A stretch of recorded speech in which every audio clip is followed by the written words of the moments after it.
What's up, guys? New intro, new day, new coach. David Critchley will play his first away game tonight in a matter of 13 minutes. Scheduled kickoff probably around 6:10, 6:15 actually. But City SC travels to Portland.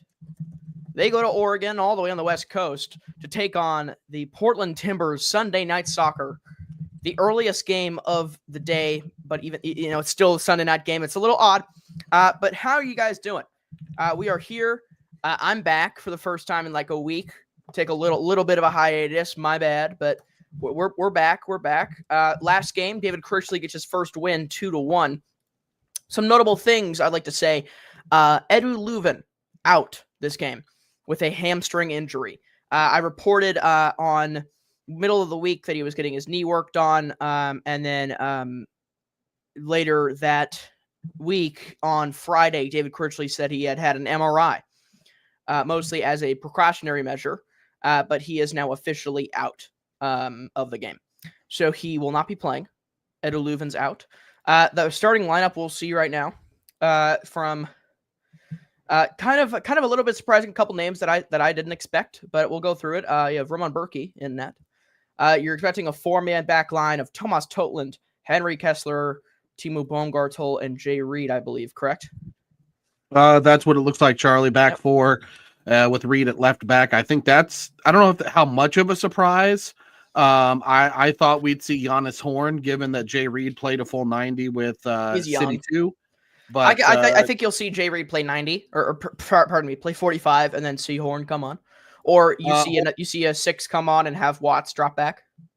So I don't think Horn's an option. I don't believe, as I looked at the subs, Horn is not on the bench. That's correct. Yeah. I'll go through the rest of the lineup real quick. Yeah. In the midfield, you have Alfredo Morales. I'll go through the names. Alfredo Morales, Simon Betcher, Akil Watts, Celio Pompeo, Shao Klaus, and Marcelo Hartel. On the bench, you have Benjamin Lunt, Jaziel Orozco getting his first time with the first team. Really good stuff there from Jaziel. And then you have Joseph Zielinski, Joshua Yarrow, Kyle Hebert, Jake Gerwood-Reich, Tomas Ostrak, Brandon McSorley, and Zonde Silva. Conrad Vollum is suspended for this game because of his red card that he got on the last game. Cedric Toyshirt, hamstring injury. He's gone. Christopher Durkin, also his knee injury, same knee with that MCL injury. He'll be gone for this match. Again, Edu Leuven with the hamstring injury. Joachim Nilsson, knee injury, and Rasmus Holm still out with the hip injury. So a good amount of injuries for City. You see some new faces, but you have a mostly defensive planned bench. You have 1, 2, 3, 4. You have 4 defenders and then another defensive midfielder in JGR. I expect them to come out in the 4-2-3-1 or something of that sort with David Critchley because he consistently puts that out. For Portland, we'll go through them. In goal for them is James Pontamis. I think that's how you say that. Mm-hmm. Pontamis. You have Ymer Forey, Juan Mascarera. You have Dario Zuparic, making it hard for me. Kamal Miller, and Anthony. You also have David DaCosta. You have David Ayala. And then you have João Ortiz. You also have Santiago Moreno. And then as a striker position, you have Kevin Kelsey. So you're looking probably at a 5-man back line for Portland. Is what I've seen from their last couple games. But I'm excited. This should be a good game. Jeremy, what do you think?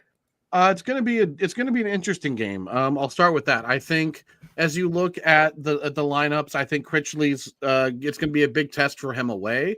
To your point, the bench is primarily defenders, but you've still got a few attackers, including McSorley and Silva on there. Ostrak can come in and maybe change a game from the bench as well in that midfield. It's going to be interesting to see the double pivot of Akil Watts and Alfredo Morales. Again, a little bit less dynamic in attacking ability than we normally have with an Edu Leuven in that position, but still That's going to be interesting from the Portland perspective.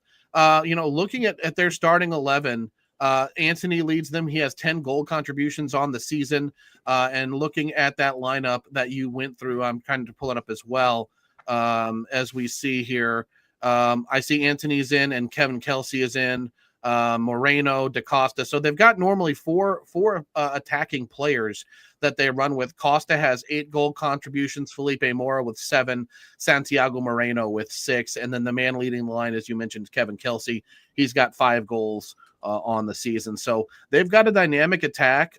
Interesting to see their goaltending situation. Maxime Crepeau, their starting goalie, he's away with Team Canada during this international break. So Pantemis will be in. He's played 810 minutes, and so total of about 9 games from Pantemis. He's got a 5-3-1 record. So he's won 5 of their 7 games on the season. He's got a 79% save percentage, and is normally allowing about a goal per match, a goal per 90. So, it's going to be interesting. I'm curious to see this lineup with Betcher on the right side, Charlie. Yeah, so let's take a look at FotMob, SofaScore, and Jeremy. We all have different predictions for the lineup. Let's look at FotMob's projection. They actually have a 4-3-3 with Simon Betcher playing a middle midfielder. A little odd there. And then you look at another kind of odd situation where they're saying Simon Betcher maybe in the middle midfielder position is on SofaScore. If you look, Simon Betcher right here in that mid line with Akil Watts and Alfredo Morales. And then we'll take a look at Jeremy's prediction before the match. This is really Top Corner's prediction, but here it is right here with what we think they're gonna come out with. So you have Jay Reid on the left side, Henry Kessler, Timo Baumgartel, Thomas Totland, Alfredo Morales, and Akil Watts. Then you have the 3. So it's a 4-2-3-1. Betcher on the right side maybe, but I think it could be a Betcher in the middle, Hartel on the right, and a Betcher Klaus pipeline up the middle. I think you could see something like that. But I'm excited because Betcher has pace, he has stamina, and he has the ability to make plays inside. So I'm excited to see what he can do out wide. Well, and you get the athleticism from Betcher. I think he's probably earned a start. It's unfortunate. It's a little unfortunate that it does come due to the injury to Cedric Teukert, but I'm not mad to see Betcher in the lineup. I think having McSorley called up from City 2 on that short-term loan opens the door for that, makes that make a lot of sense in terms of having this spot in the lineup be one that was there. I think the question I have for you, Charlie, is if Zonde does not miss training on Wednesday, do you think he starts in this game in that right wing position? No. David Critchley himself said, we don't know the details. We don't know if he got fined. We don't know if he missed it on accident. We don't know because they said he did have a one-on-one training that night instead of the team training on Wednesday, and then he was there on Friday. But I don't know. I think Critchley on Friday did say in the press conference that they're going to utilize Zonde as regular. And I don't think Zonde would have gotten the nod just because of his performance against San Jose. I think that would be my thing. I think Zonde probably play off the bench for the next couple games unless he shows otherwise. Yeah, that makes sense. Utilizing him as kind of that super sub role, right? I think I would agree with you on that as we kind of start to near our kickoff time, probably just about, I guess this is the thing. They say 6:00. But I have a hunch that it'd probably be more like a 6:15. Yep. Because that normally they run behind. They have tifos and whatever pregame displays they're going to use it with Portland tonight. But I know, Charlie. We all kind of made predictions throughout the week leading into this game. Hey, Oscar. How's it going, Oscar? Was curious. Good, Oscar. What do you think of the starting 11? That we were way off. So I'll say this real quick.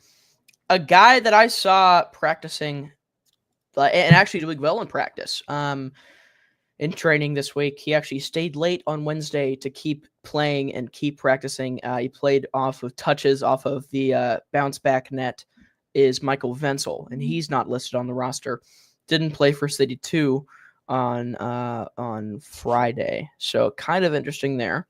We'll see how that plays into things. But Yeah, I didn't see Wenzel on there. You have Kyle Hebert, Josh Yarrow. Those are two kind of center backs if you want to switch out for Baumgartel and Kessler, just in case. Which, I honestly thought before I saw that JZL Orozco and Brendan McSorley came on that you could play 3 keeper here because of the amount of injuries and suspensions. I thought they would bring up Oliveras, because of the shortage of players. But they bring up Orozco, they bring up McSorley.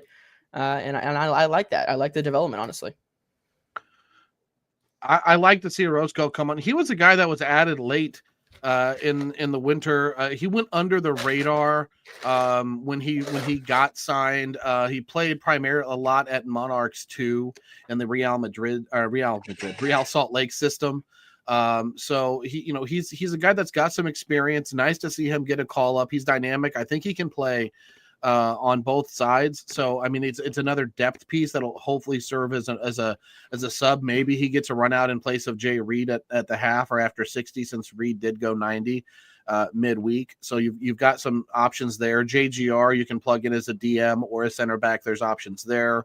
I see this bench as one with a lot of flexibility. Even Hebert can do a job at left back if you need him to. So there's a lot of flexibility in the attack. You've got Silva, Ostrak, and McSorley. So, I feel like I do think you're probably going to see one of Betcher or Klaus have to play 90. I don't think you can sub them both out in this match. But I do like the bench. At least it makes sense, which is something we said a lot. Didn't say a lot under Olaf. What I could see is if Betcher, I think Betcher probably plays a full 90 just because of his physique. Right now, it's a hot day. Klaus took himself out. He was really exhausted in the game versus San Jose, which is an 82-degree day. In Portland, it's 92 degrees. So you might not see anybody play a full 90, or anybody. With the turf, you're gonna be exhausted too. Yeah, for sure. And I think if you see Klaus come out, Betcher moves up, and you bring in Zonde and put Hartel back at that central midfielder position. Almost kind of like as a key, almost where Ed Leuven used to play before all of these injuries, as kind of that gateway from a defensive midfielder like Alfredo Morales and Akio Watts to the offense. In Celia Pompeo, maybe Zonde Silva if he comes in. But officially 1 minute away from when they say it's going to start. Of course, it's not going to start exactly when they say because of commercials and all that. But we're moments away from kickoff. St. Louis City SC. First time on the road with the new gaffer. Right now, head-to-head stats real quick. City SC has 2 wins. They've drawed twice, and Portland has 1 win. Most recently, it was a 4-4 draw in Major League play August 24th. City won against them in the League's Cup August 9th. And then they drew June 8th. And then they traded wins in the first season for St. Louis. So recently they've been, City has gotten the better of Portland. We'll see if that stays as the table currently sits with Portland 4th in the Western Conference with 26 points and City SC 14th in the Western Conference with 14 points. You're going to need to have a big push to the end of the season if you're going to want to get into playoffs as this team, as they've said they want to. No.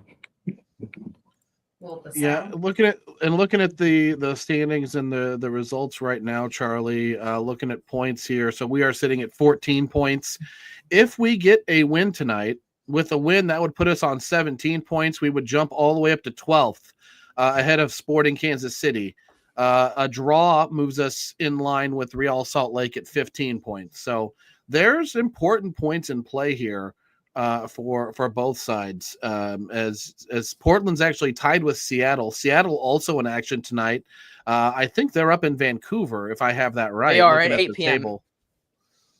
At 8 p.m. Vancouver versus Seattle. And then we've got Sporting Kansas City is also out west, I think, against LAFC. Yep. So we'll see. Yeah, at BMO Stadium. But it's a light slate. I think there's only 5 MLS games this week due to the international break. Yeah, so the Club World Cup going up too. Yep. As it looks like the broadcast is getting underway, I can hear it in my earbuds. But predictions, guys. What are we feeling? We've seen lineups. We've talked a little bit about the teams. How are we feeling about this squad coming into the game? I'll start. I think with the amount of injuries that St. Louis has faced, it's going to be a tough game, a tough fixture for the St. Louis team here, just because of those injuries to key players. I mean, you saw how good Chris Durkin was at center back last game versus San Jose. You have Conrad Vallum, one of your most dynamic left wings, not there. And I think it's gonna be a tough match. I think you probably see something like a 2-2 or a 1-1 draw. Just real quick, also shout out on the broadcast Taylor Twellman and also Jake Zivin. I spoke to Jake in the press box. I don't remember what game it was. It was earlier this season. It may have been the Seattle game. That was the win in March. I think it was the 15th or 16th. He was very nice. We've conversed a bit on socials and stuff like that. So shout out to him. I'll shut up so Oscar can give his prediction. I mean, it's gonna be a very tough. It's gonna be hot. Like obviously, our team has not hold on the heat yet. Obviously, the last game was very high, like you mentioned, Charlie, and it was difficult for some, especially our fitness wise. We always struggle with.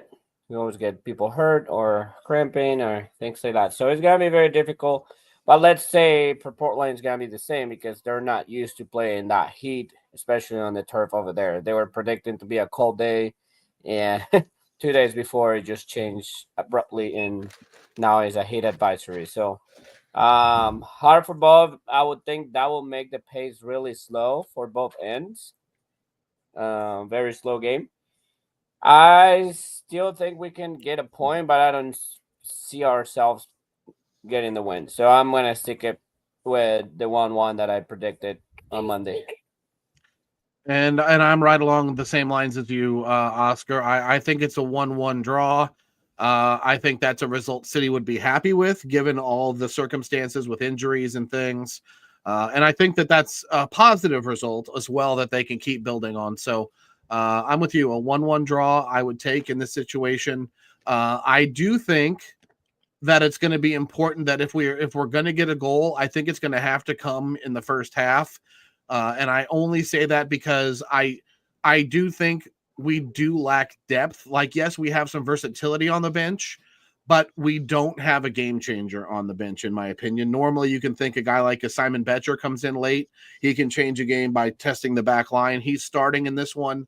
And that's not meant as a disrespectful thing on Brendan McSorley. It's just he hasn't been proven at this level yet. He's great at next pro, but not at the first team level. So I feel like our starting squad has to really carry the burden if we're going to get anything. I wouldn't say he's not great at the first team level because we haven't seen him at the first team level. We have seen him, but not enough. So not enough at all. He had difficult times where we were not producing attack, when we were struggling to get anything happening in the Carnell era. Mm-hmm. So we got to see if we actually serve him balls if he plays, right? Like if we can commit numbers in the attack, then it will be better because he's very strong in the air. So I think he has a good chance on perform well if the attack is happening. If we're back to like all of performances, then no, because we're not gonna create any attack. Yeah, I'll say this real quick. You see both teams in a 4-2-3-1. Player to watch for Portland via Apple TV would be Anthony, which is smart because he has 12 goal contributions, 5 goals, 7 assists this season. As the players start to walk out, City in their white jerseys, Portland in their home dark green, almost black jerseys. And then you have, and the player to watch for St. Louis was Marcel Hartel because his first game he played with this MLS club in MLS play was against Portland last season. He had 3 assists. So that was the 4-4 draw that I talked about in late August. So he's shown as a track record, good against Portland, in Portland. And we'll see the stands pretty not full in this hot summer night for in Portland, Oregon. Usually more, I think we switched weather with them because it's been rainy all week. It'll be rainy next week for St. Louis. Usually it's rainy up in Portland, but we'll see.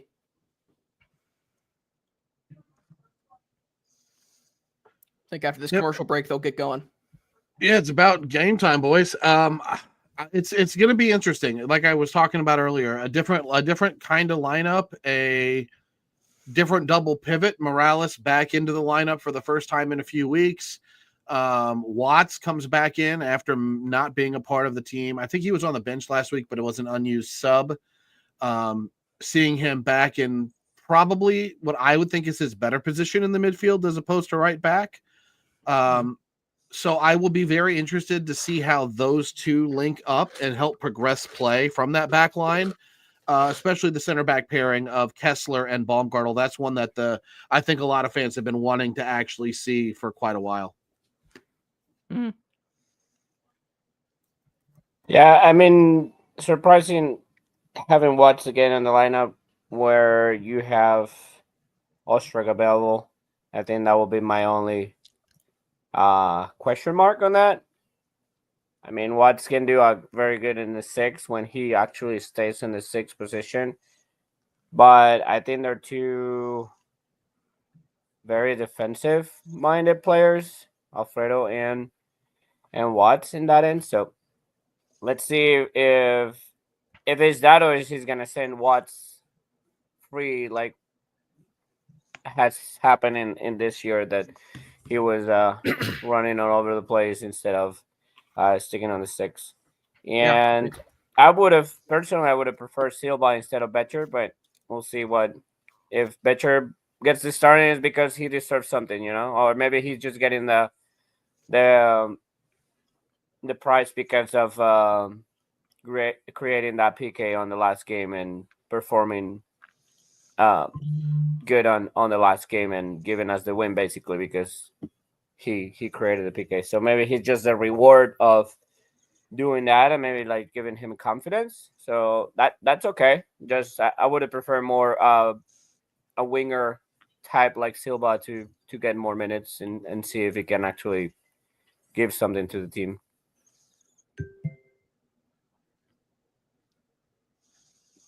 Yeah. Also underway tonight, right now, the UFL Championship, St. Louis.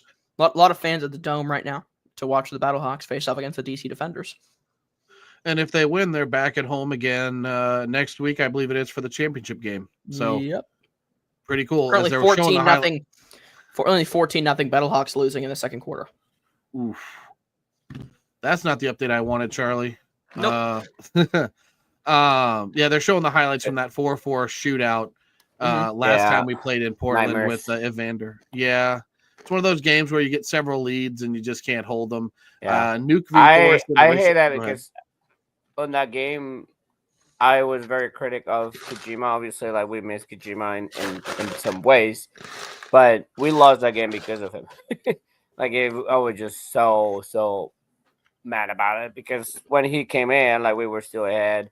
We go down a man and they go down a man and we still were not able to keep the ball in our possession, and he gave up the possession a couple times and then he gave up the foul that turned into that goal. But I mean, pass is a pass.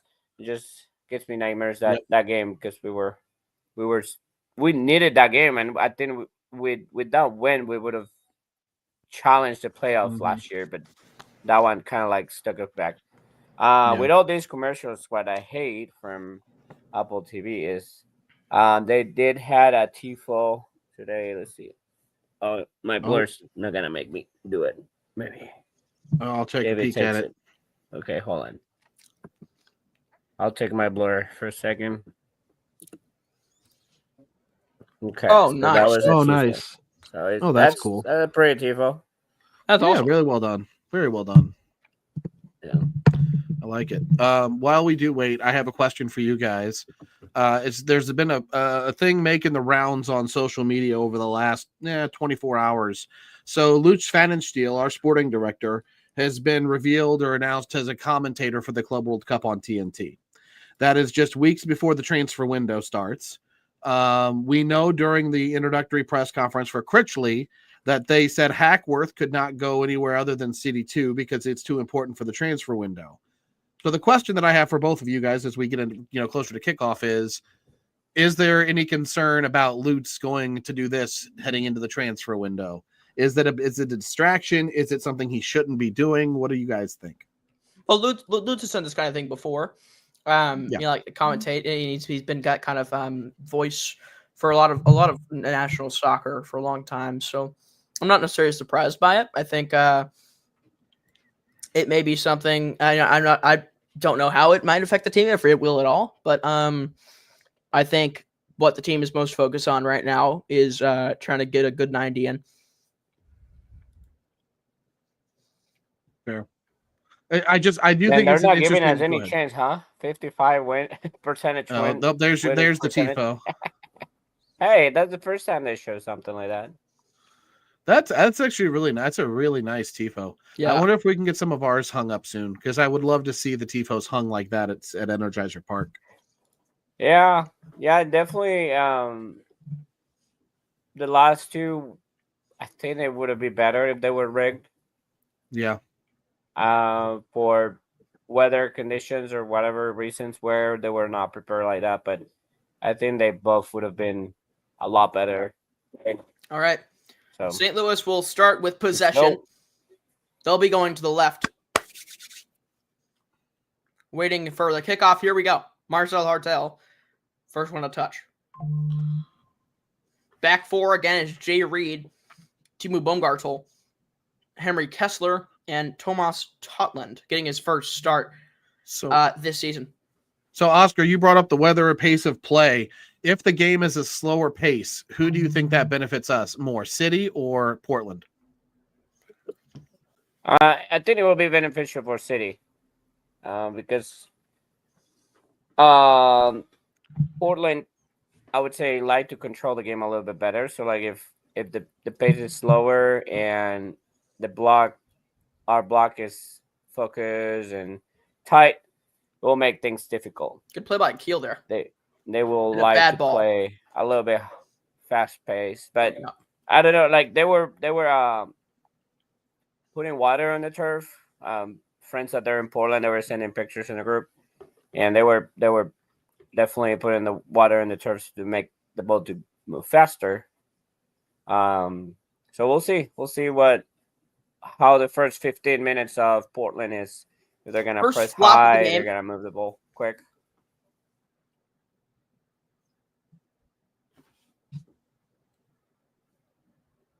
I'm just curious to see that pace of play, and I want to see our press a little bit. See how intense we press. It looked like Portland right off the jump was trying to press early there, as they're now into the final third after a long pass from the keeper,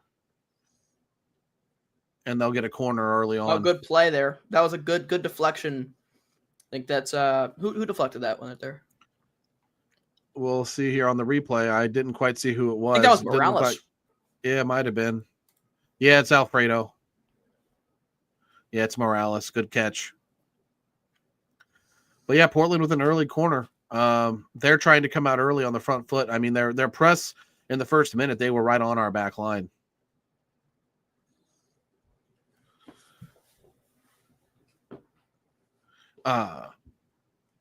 So going into the season, this is Portland's new home kit. They called it, I think it was just like City. They put the word forever in the name of the kit. Unfortunately, it's so dark green you can't see the black lines that make the tree rings on it. Yep. Here's Klaus. To Betcher, falls down in the final third. Yeah, all on the turf. Betcher slipped on the turf, it looked like. We don't know how to run. Watts went and kicked the heck out of a Portland player, and he's down on the ground and hurt. And they whistled it down. Yeah, Keel Watts maybe thought his shin was the ball. All right, why Betcher did not pass that? I'm not sure. Yeah, I'd like to see that replay again here. I mean, it all started off. It was a good play, and then you have Kessler coming up. Was that started by Kessler's ball forward though? Yeah. Yeah. It was a poor ball, but huge mistake from the center back. Yeah. Two Portland players almost run into each other right there.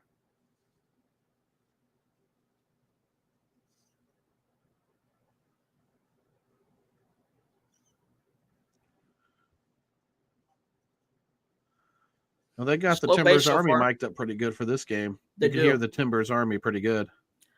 All 12 of them. All 12 of them, he said. Uh-oh. There we go. Little clumsy there from Tots, but we got out of it. But Kessler, again, to the save of the day. Here's Klaus. Man, Hartle's engine, I know it's early, but just seeing him get advanced so forward is nice to, and so fast, so is nice. We're in a 4-4-2. Yeah. Betcher, especially defensive, because Betcher was on the right, on the 4 in the middle. Yeah, and then that's why he pulled. That's why Hartel was high up, because he was just holding the 2. With the ball, it seems to be different, but without the ball, is a 4-4-2. Yeah. Yeah. No, I think you're right though. I do think you're right about it being a what looks to be similar to a 4-4-2, even with the ball.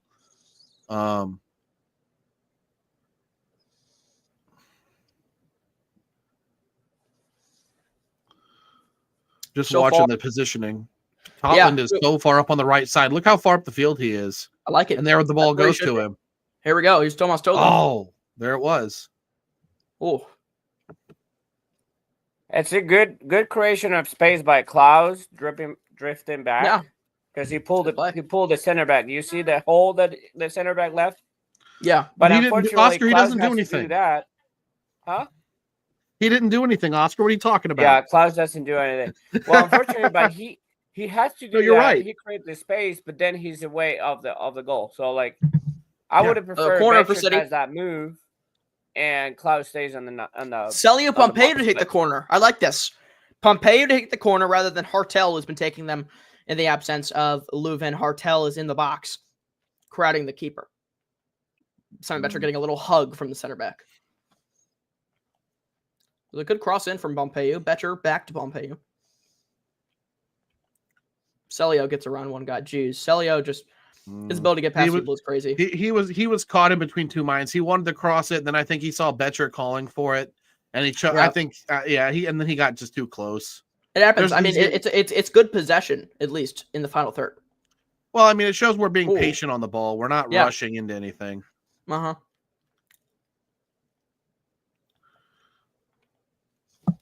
Oh, wow. They've got Phil Neville rocking the Pride Month tops. Nice.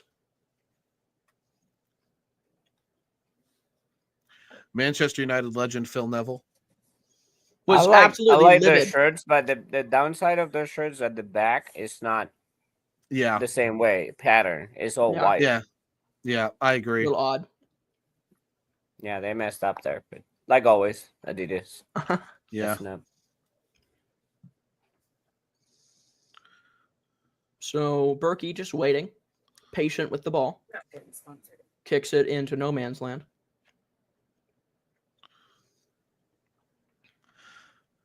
No, I know it's, again, just 7 minutes into this game really now. But City's really not been too bad. I mean, so far that it's early, but I like some of the progressive movements we've seen. Yeah. I like that it's been plays out of the back. And we'll just see how I'll say this, Jeremy. David Critchley talked about having the best distributing goalkeeper in the league in America. And trying to utilize that more. I've already seen Berkey play the ball almost at the half line, right? Just a second ago, he's already played it, been very patient with the ball. So they're maybe doing a little bit more of a plan to distribute from the backside of Berkey as Akil Watts is fouled. Yeah, we got saved there. We were trying to break out of that press, and we got caught, but luckily we got the whistle, and so we'll break out of it that way. But Portland's press right there was really intense. It's like the second time really high. now But if you get past that, it was. But if you notice, like we actually were living the pressure. Oh, here we go. Okay, we're coming. Yeah, he's offside. Okay, so we were actually getting out of the pressure good until that was good. It was a good sequence. Too much. So yeah, got lucky that he got the foul. I think that's what Critchley was saying to Watts specifically there on the camera, and was like, "Hey, move the ball faster. You don't need to dribble that long." Again, you're seeing them just play the ball through the middle too. I didn't see a ton of that in Olaf ball. you didn't see them playing it through the middle direct. They so far, the attack's been very direct. Literally within the stencil, if you drew lines connecting both 18-yard boxes, they've gone through the middle of the field so far.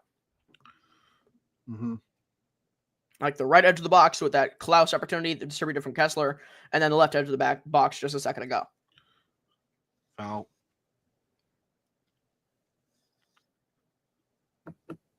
That's a silly foul. It is. Yeah. Morales doesn't think he committed the foul, though. He's like, nope, I didn't do it.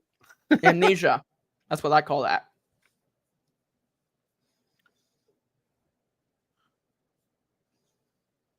One thing I kind of noticed too, it looks like, look how narrow our back four is. Like Totland is like, I don't mind it. Like I just noticed Totland pretty seems far to be, in. yeah, it's not quite a zone system, but that's really that's narrow. what you can do when you have fast wingbacks. When you have Jay Reed and Totland as your wingbacks. Yes. Oh, good play from the center back there. That's Henry Kessler. Yeah, but so like we set out that 4-4 in the back. Is it Betcher the best player to do that for as a midfielder, like a right mid? I'd rather he be up with Klaus as a 2. Like a 1-2 on the top. I mean, but you're not going to take Hartel out, so you put Hartel in that midfield position on the right. He has more space up there. I would not put Hartel on the right because he needs to track back. Well, but so I mean, your options are what? You either move, so you could do what? You could put Celio. You take Celio out and put Hartel on the left, and run it like you are. But I don't like that idea either. What if you left Watts on the bench and you moved Hartel into like an 8? Let Morales play as a 6, Hartel as an 8 in the middle, and then maybe Silva as the right midfielder over Betcher. I don't mind that. And then Betcher starts up top. I don't know. I would have just made a small change, just put Silva like we predicted, and having Silva on the right instead of having Betcher. But I mean so far nothing has happened on the right, so let's not say that. I mean, it was for I guarantee for Zonde's standards, he didn't play exceptionally well against San Jose in the about 30 minutes he played. So I'm not surprised that he doesn't get the nod, especially missing the main practice on Wednesday. But yeah, I think you could probably see him coming in as a sub later. I don't know. Look how far up Jay Reed is here. He's wide open. There we go. And now here comes the Portland press. Here they come. Go to Berkey. Not as intense as it was earlier, but no, you're getting one-man press, almost like how Klaus does. It's interesting to me that Betcher right there is the target man over at Klaus, but now here comes a foul. I like that. I mean, he was dynamic there. Hopefully Simon's okay. He looks like he's in pain. So I'm just wondering, we are playing a very that's a bad foul. Oh, whoa. That's high on any left is like I don't know. Is that something you think VAR has to have a look at? I mean, I think it should be. I think it should be. He's getting a yellow. Yes, yellow. I think a yellow is fine. Jeez. You gotta hope Simon's okay. I mean, that's a cleat to the spleen. It seemed like he was going out, but they both tried to turn around after. Dang. You gotta hope he's okay. I mean, I like that though, because you play the ball into Simon and he's fighting for the ball. He had possession, he gets fouled, and now you have a free kick from very far up, but you have possession, right?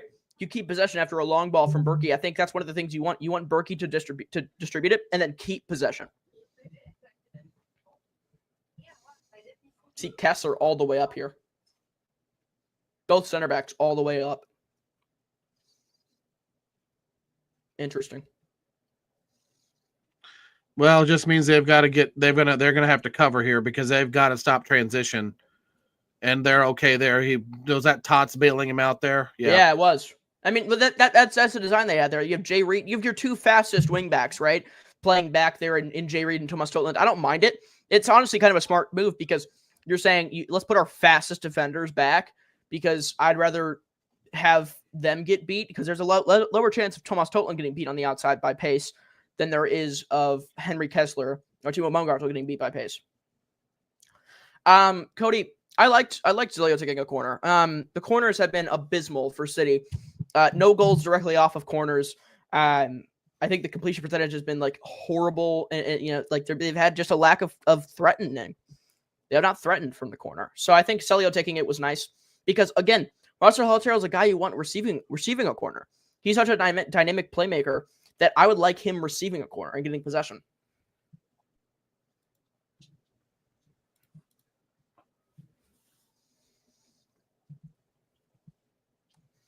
Probably get a water break or a cooling break in about 10 minutes.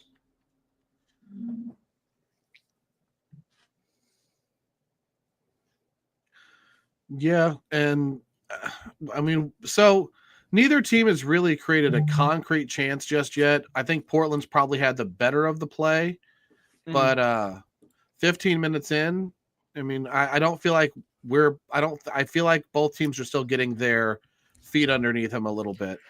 Portland has 0.03 XG. City has 0.02. So, yeah. And City actually has 57% possession right now. Yeah. Most of that's spent in their own half, but still, that's possession nonetheless when you're playing against a team that likes a controlled pace. Well, and that's the point is between all the two center backs. Yeah. Well, and that's something Critchley said he wanted to change. He talked a bunch this week, a couple different times about how it's trying to get the ball, but getting it more in the offensive third, more in that final third in the danger areas, not just possessing it near midfield or in our half. Yeah, for sure. And I've seen that difference too. Because you'd see before you had Chitty at like 30% possession, but like almost all of that is in your own half. Now you have 57% possession, and still most of it's in your own half, but that's way more time that you're spending challenging. Pompeo is going to send one into Klaus. That was a great ball and a great chance for City. I like that. Yeah, that the one thing I noticed. One thing I noticed is that the change of mentality on making passes through lines, like passing forward, we're not afraid to make them even if we miss them, right? Yeah. With Olaf was like no, you too risky. The safe pass. Yeah, play the safe pass, never risk. Look, like we keep trying to play through lines, we keep making mistakes, but at the same time, like we're trying to look for those spaces. So that's a little different. And it makes sense because when you have such a good defense that was set up by Olaf and just by this squad, when you have such a good back line that you can make those mistakes and then not get punished for them 100% of the time. Also, let me just reference this. If Klaus lets that ball through and Betcher hits that, it's probably a goal. Of course, Klaus has no chance of knowing that Betcher's there because he's got his eye on the cross from Celio. A great cross from Celio, dare I say, but a good chance nonetheless. I think more dangerous than it may have seemed on TV. That'll put City ahead in XG.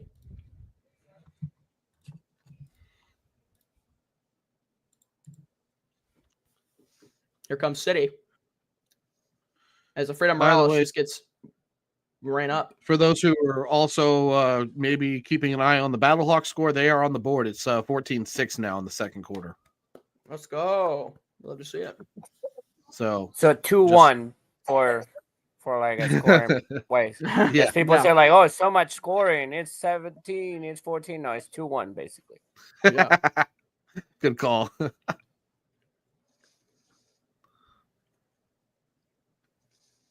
So far, St. Louis playing good.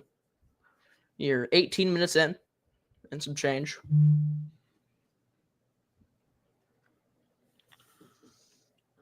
They got 57% possession.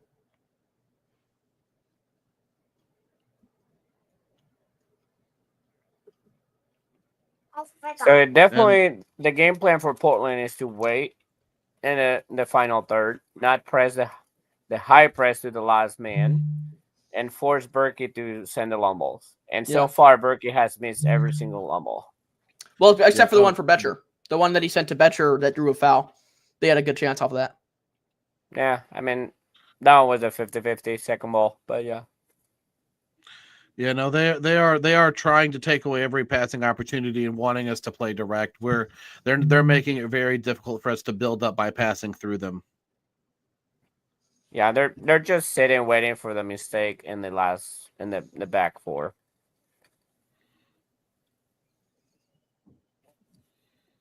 See Berkey just being patient here, not rushing to distribute the ball until he's pressed, and then he goes to Alfredo Morales. And there we go. That's how you break through that. Now we have numbers. Yeah, you do. That's how you do it. Keel Watts on the right side. Back. Send it back, Mitchell.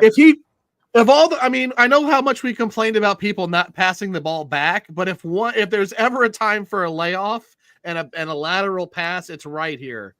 Yeah, he had Klaus, at least Klaus, if no one else. Yeah, it's a mistake. Send it back to the middle. It's a mistake, but it's still a good chance created. But he takes one touch and looks up like he has a very high chance to have Klaus scoring. And you got Hartel now taking the corner. So you go from Celio taking the first one to Hartel taking the second. Maybe they're taking turns. He'll send one in. It's cleared all out right away. That was really that nice one. It was not a back. Oh, what a play! Nobody's attacking. Henry Kessler keeps it in. That's Totland. Pardon me. This one to Klaus. Couldn't get a hold of it. Just too far. Yeah. But no, that the thing is on that better chance. I guess my problem is it's the angle. He's so far wide there to just turn and pray.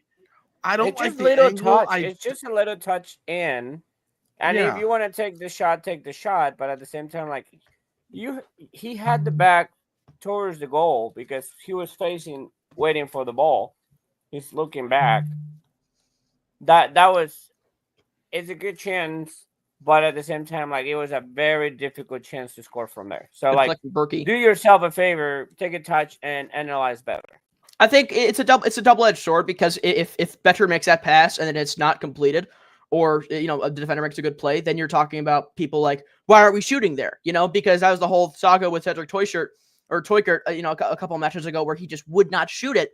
But I think in that sense, still you have 3 shots to 0. You're creating more chances in Portland. I think so far this is how you want to play this game. And Critchley, I think of course you hope you wish that you complete that chance. You wish that Simon maybe looks back and sees Klaus or I think it was Baumgartel or Totland. Mm-hmm. But still you're creating much more chances than a lot of people thought you would. You're being patient. This is the way you defeat the high press. You just let your keeper take it up as far as he can, and then you play a long ball to a guy like Jay Reed on the left side. Here comes City. Again, expect an XG of 0.31 now for St. Louis. So that was just interesting to watch that back three, Berkey in the middle of what turned into a back three with Jay Reed and Totland both pushing up in the wide spaces. I like it. But that's what you do. You find space and you exploit it, and they could have done something there. You had Hartle, Klaus, and Betcher all in the middle as targets, plus another runner in front of Reed. So we'll see. But really, I know they're showing on the Apple TV broadcast right now that we've conceded the second most shots. But tonight, through 22 minutes, nervous yet, right?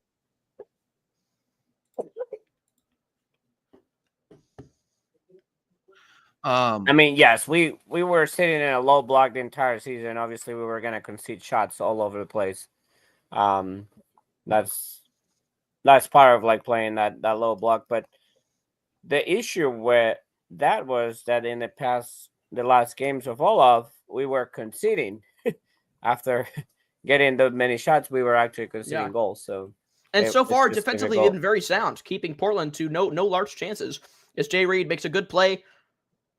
It's not given. I like it. You're letting them play, letting them be physical. It's smart. The way that they're playing defensively right now. From the Portland player right there. I think it was.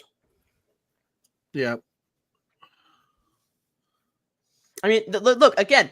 You're distributing through Berkey still. I just talked about this. Critchley just talked about it. Well, either way, the second ball. That's good. Yeah, either way, you're creating a chance. You're getting the ball downfield rather than just having stagnant side-to-side passes back from your CBs. Well, but so that is the key. If you're going to do that distribution, if that's going to be your way to play through, you've got to win the second ball. And so far they have. That's twice now where they've had a large distribution from Berkey and then had a chance of it. They're going to go back to Roman here and let him distribute again. It's a good mix. They're trying to go on the ground multiple times, getting wide. It looks But if it smooth. doesn't work, we send the long ball and try to win the second ball. So like that's But at a least good mix in there. At least, Oscar, if you're losing that ball, you're losing it at the midpoint of the All field. right. And you're not losing it in the low block and giving Portland a direct chance, which it's just much more Look at exciting. Tots. It's Tots nice is to wide open on the right. I do like. Yeah, he's wide. And Two you're momentum slows down, forcing though. Portland to play deep because Yeah. you're sending a long ball. So you're the center backs for Portland are playing deep, forcing to get a 50-50 ball, and you have another 50-50 chance. And the press is relaxed too, because you're sending long balls. The press is relaxed considerably. The high press is turned into a mid block. Yeah, I mean Portland should be pressing that long ball to not let it happen, but they're not doing it. It's just it's good game planning in my opinion. Yeah, they're so far in their control. So come on. Another great chance though. Seriously. Well, and that's a nice little play from Cilio. Or was that Hartel? Creating chances. That's freedom from Hartel. Okay? It was Hartel. It's because he's playing free, like he's finding spaces in the ways that he need to be. They're just they're creating chances. Now we gotta just score. Yeah, they're on their front foot away. It's not the cross. The crosses seem like they're bad, but they're like, look at the people movement. They need to attack the ball. Yeah. Also, it feels like the crosses and the long passes they're putting have more intent than they did under Olaf. There is. That was good. Oh. Offside from Kessler. We're still offside. And you're still offside. Yeah, what are we doing? There it is. Yeah, because they're I will give their backline credit. Every time that ball moved, they moved in unison. They moved, yeah. They that was smart. They're committed. I mean, look, watch right there. You see them move immediately. We've got 5 guys offside. Yeah. We've got Seriously, 5 guys offside. This is how many? 5 guys. 5 guys. Yeah, that's how many. Offside.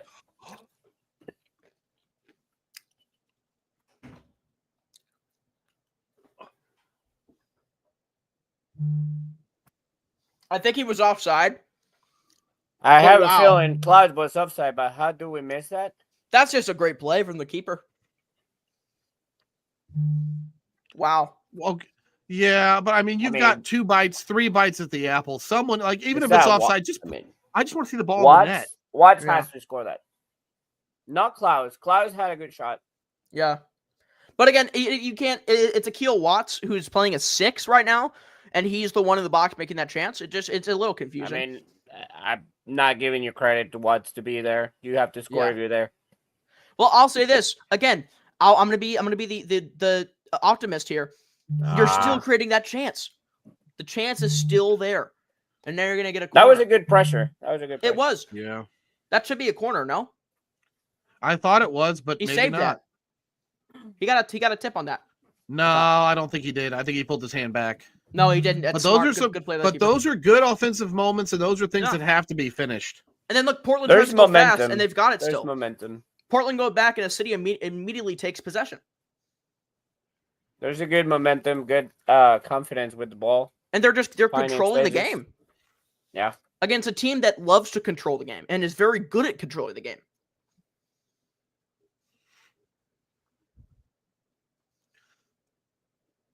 Again, Berkey being patient with the ball. Moving that press up as he takes each step. Oscar, I think this would be if we'd gotten one of those chances. I feel like this is a good opportunity to do that "City's on fire" chant at this point because we've played really well. I feel like creating separate chances. It's crazy to think that this team looks so different after 2 week and a half of having a different coach. That's a yellow. Is it going to give a yellow there? Like so different. Again, 65% possession. You've got an XG over 1. We're not even like full on our plays because I mean we're missing Lewin, we're missing Wallen, we're missing Toy Shirt. Again, so like XG real quick, guys. XG for Portland 0.01. XG for St. Louis 1.12. Yeah, I mean And that should have that should have been a goal for sure. But For sure. Yeah, I mean, I love expected goals, but this is one of those games where expected goals is going to piss me off because we don't have a goal. It doesn't mean anything. You got to put it back in the net. But I mean, it just shows. I mean, like you're dominating. That's why I showed the stat. That's why I said it. Yeah.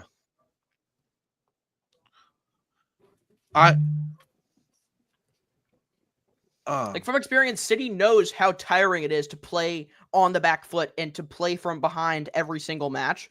And now Portland's getting a taste of that, playing on the back foot, kind of on their heels almost. Just letting City I cannot believe some of the spaces we're seeing. Take the early shot. You have number. Don't shoot that, Celio. But I mean, some of the spaces we're finding. I mean, Klaus is wide open in about 8 yards of space. I'm not sure how they're finding that, but they are.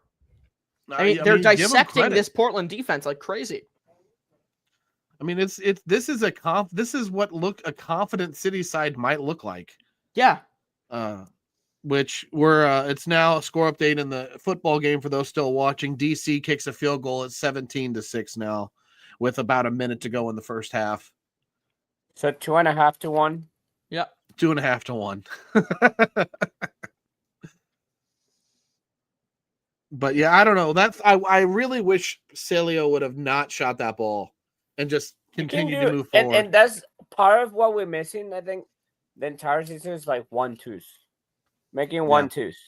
Like that was a very good option to Celio release the ball and keep going on space and try to get the ball back.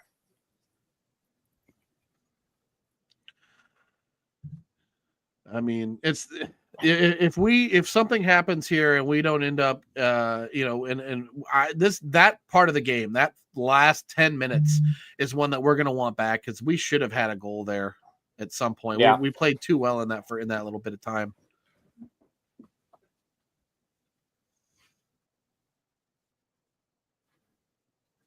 Good defensive play.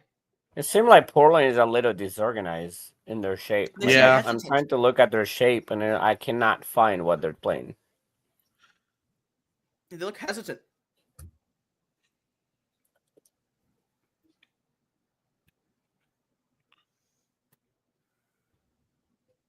Because Spotmot puts them at a 5-4-1, but I don't see that. I mean, Apple had them 4-2-3-1. Yeah, that's what Apple TV said they were. Apple TV had them at a 4-2-3-1. No, but yeah, I'm not sure. I just don't see it. Like, look, there's like a 5 in the front, 2 in the middle. Yeah. Another gut. Good defense from Tots. Yeah. But now Portland got the ball. Like they're distributing now. They're keeping possession. Yep, they're building into the game. They're growing in here. We got to. This is a minute where we've got to get the ball and try to take that away from them now. We can't let them grow in. They've got too many dynamic attackers that if they start getting confidence and feeling the flow, it could create problems.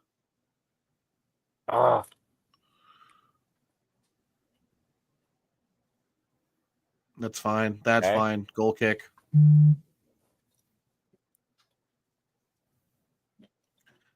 All right, what a break. Yep. All right, cooling break in the 33rd minute, guys. They're playing very well. I mean, I'm not mad at the performance. I'm disappointed in the lack of a goal in the final product, but I mean, overall, I'm not mad at the way we've played. Yeah, and so one of the big critics we were saying all year long is like it's not attractive, it's not exciting soccer. I think this is a very exciting soccer. This is playing direct. They're playing both through lines, skipping lines, not letting everything just go one pace, simple pass, safe pass. Like they're risking, they're moving. Klaus has finding space to create chances, to create himself space, and also creating space for others. And there's very fluid. And I mean, we created 3-4 chances already, shots on target 4. So we're building something and that we didn't see all season long so far. So I like it. if we continue and we can play 90 minutes like that, it will be great. Mhm.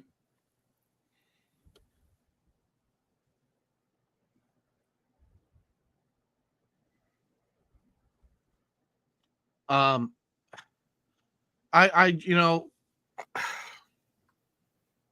I don't know how to word the question I want to ask you guys. It's we talked a lot about Olaf and the team under Olaf and how they played. Like the way that this team has turned around, just even the energy and what seems to be the mentality and the ability to play positive. Like, is it fair to ask or wonder if he had lost the locker room at some point? I'm not sure. I don't know. I don't think if he lost the locker room, but it lost credibility on the attacking players. I would see it that way. Not as, hey, we don't behave, we don't want to listen to you or anything like that type. We lost the coach, but the attacking players were starting to get frustrated of the way that we have to play 90 minutes of defense plays and having 1 or 2 chances to maybe score a goal after running 60 yards, 70 yards to create our chances. So I think they did lose that credibility on the attacking players, on the forwards, and saying you just want to play defense and we don't like that. We can really deal with that. That's what I think.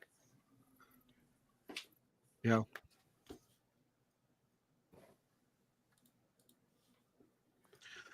So interesting. I see that comment from Ryan there. Good ball. So yeah, it was a very good ball. Come on. Oh man. Oh, Betch. God bless it. We've got to score one of these opportunities. If he's on, I mean, give him credit. He is stretching the line. That's how you finish. That's where I'll say, but we're picking players that they're okay and they develop well on different things. Like he hassles, he gains all those little things. Second, he won that 50-50 ball, but at the same time, like he can't finish. I think if we had Sander Silva, for example, like I think that he's a better finisher. Yeah. So I'm gonna be optimistic again. You're still getting much more chances than you did before. You no longer need to convert on all of these chances. Of course, you'd love to, but you have a lot of goal scorers on this team. I think a guy that's a great finisher is Celia Pompeu. You just look at the way he can bend one from a corner of the box to the corner of the goal. I think the way that they're producing chances is honorable and great right now. Yeah. I think I would have less of an issue with Betcher right now if he at least tested the keeper from that angle. He just straight missed the target. That's my frustration. Yes, you want to make sure that the goalkeeper saves it and not that you miss it. Yeah. You got to put it on goal. And someone's saying over there, no, we don't need Portland to win. Sorry. Thanks for joining the chat, but no, we want City to win. And more 1 point. Well, I mean, it's nice to get the Portland folks in. Thanks for joining. But yeah, we're a pro St. Louis group. If you can't tell by the way we're all dressed. That's funny. It's okay. They're all welcome, but at the same time, we're all gonna cheer for City. So.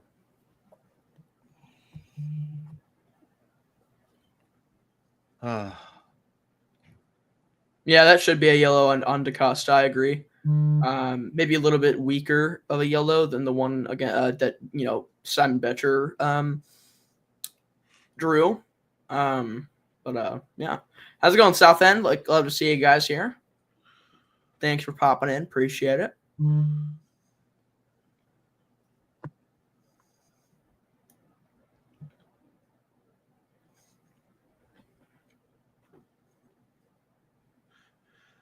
And as Portland builds in, Charlie, I'll give you another UFL update. Battlehawks coughed up a fumble, and it was turned into 3 points. It's now 20-6, so it's almost 3-1 if we're doing Oscar store system. It'd be awkward if for that dome to be not filled with Battlehawks fans. Well, it was that way last year. It was, and then no one came to the championship game. Yeah.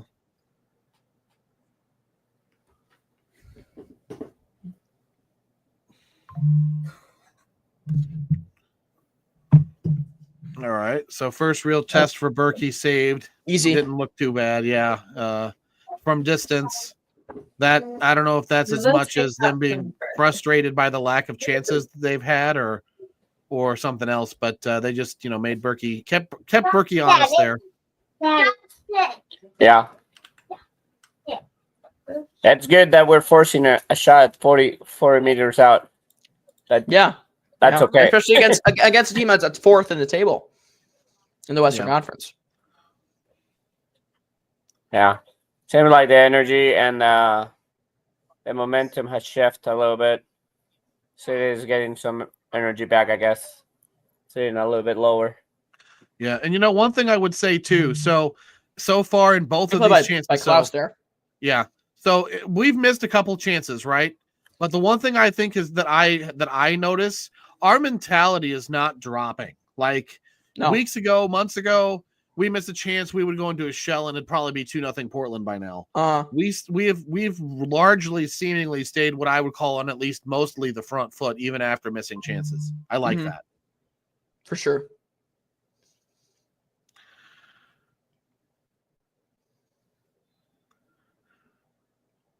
Yeah.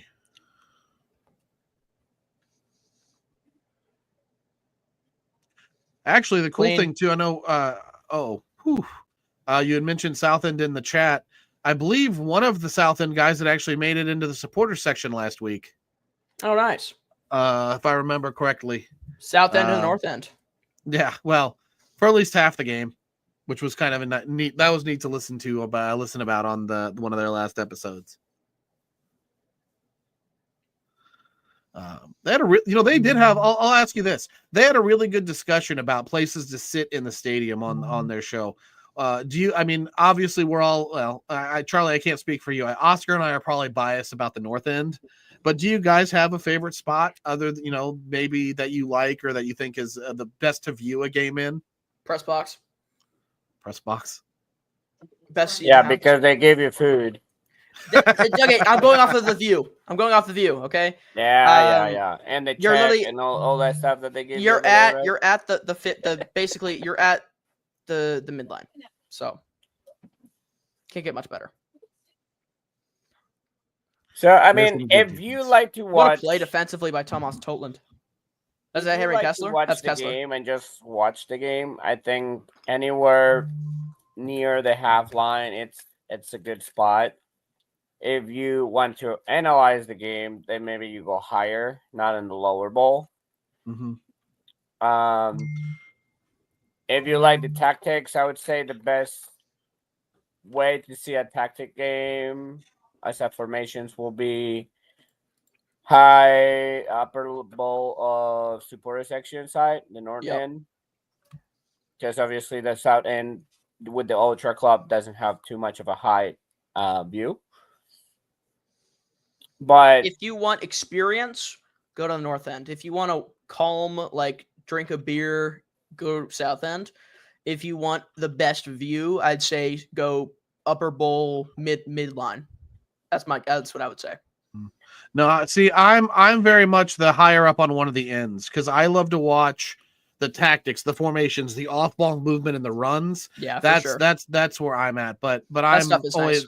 But I'm more. But here this year and last year, I've fully been committed to experience. So I'm in the north end. Yeah. Next match, LA Galaxy. You should go to the press box. I won't be there, but you should go to the press box. I actually already have tickets to the next 2 home games to be in the north end. I've been committed to getting supporter seats. I had at the beginning of the first season, I had section 221 upper bowl by the north end. And view was good. I liked the view and all that stuff, but I couldn't handle it. It was way too quiet. Knowing me, you know that I will say a lot of different words that for family people I will get looks. So I couldn't handle it there. I was not free to say what I wanted to say. So that's why I started moving to the supporter section. Fair.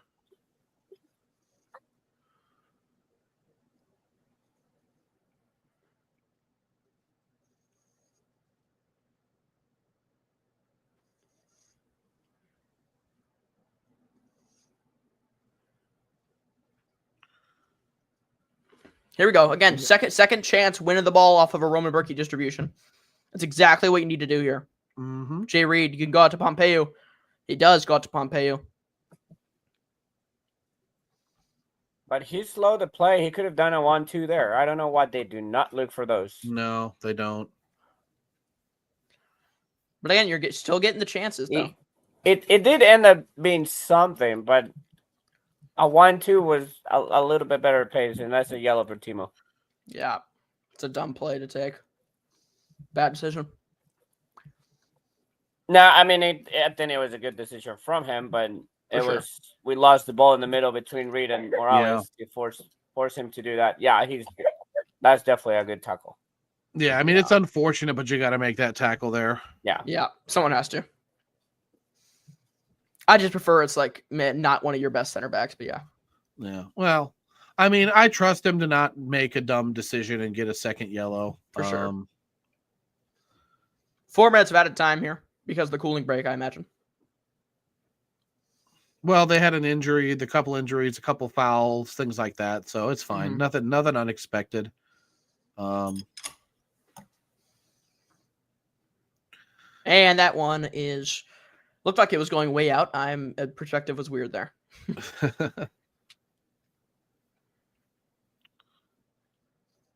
Metcher missed the cue there on high press. Good defensive play by Celio. Wow. Hey, Celio. He talked about it in the press conference on Friday. He says, he was saying, I like to go up high. I like to play wide as a winger, but if I need to go defend, I will defend. And he just proved that with that action as Hartel couldn't keep possession. Get that out. Whoa. Good play by Kessler to get it out. Now here it comes. A paintball game right there. It is. And Betcher keeps it in. No, he didn't. Everywhere. Playing with some fire there. But still, no, there was no shots in that sequence. There was no shot. Yeah, but I mean, it was not a shot because Portland wide open missed it. Oh no, it's he was right on the top of the box and he missed it. Look at that. Yeah, it's just cracks. It's cracks in the defense that they didn't exploit. It was a bad touch by Hartel. Maybe Morales and Watts marking the same person. Yeah, and a good block by Kessler. Kessler stopped that from going on to goal to Berkey. Mr. Blocker. He blocks more balls than anybody. He's got a large frame. It's not. I guarantee it's a little bit easier for him to block one than it is for Kyle Hebert. Yeah, City's starting to get a little bit dangerous and just give the ball away, sitting in that low block. They've got to push up. They want to have to be done. Yeah, but they've got to push up now. This is. I don't like this. Just punt it long and give it right back. I don't like that.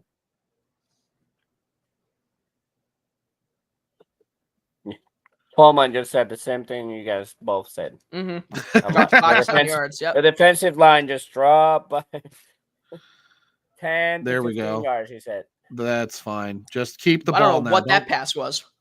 Ugh. It's always good to hear when you say the things and then the broadcaster actually. Oh yeah, you're like, oh, I'm so smart. Especially when I'm watching UFC. when I hear it and then Joe Rogan says it or Daniel Cormier says it, I'm like, I'm a genius. Yeah, but Morales is gas. Watts is gas. Good stop by Berkey. Keeps it in too. Just finish this. They need to regroup. Yeah. Which is all right. It happens. But that's the issue. Like you had 3-4 chances that you could be up 2-0 or at least 1-0, and then you're a 0-0 game when they're putting pressure on you. But still, overall, this is a net positive. 50-50 possession. Expected goals, you have 10 times their expected goals right now. 9-5 on shots, 4-2 on shots on target, 3-0 on big chances. All right. And there's the half. There we go. Highest rated player so far, Henry Kessler, 7.75 my rating. We won another second ball right there, just right before the end. Yeah, so yeah, for sure. The plan's working when you played long. Not as good when we're playing short and wide, but the long winning the second ball, I think, seems the key. Their Portland midfielder is not present for the second balls. I mean, already, again, I'll say it. This is exactly what David Critchley said. You're going to get the distribution from Roman Berkey. Roman Berkey's already distributed a ton. You look at Roman Berkey so far, 73% passing, 8 long balls, 2 of them accurate, but of course, second chances on those do not count towards accurate passes, but the second chance play has been amazing.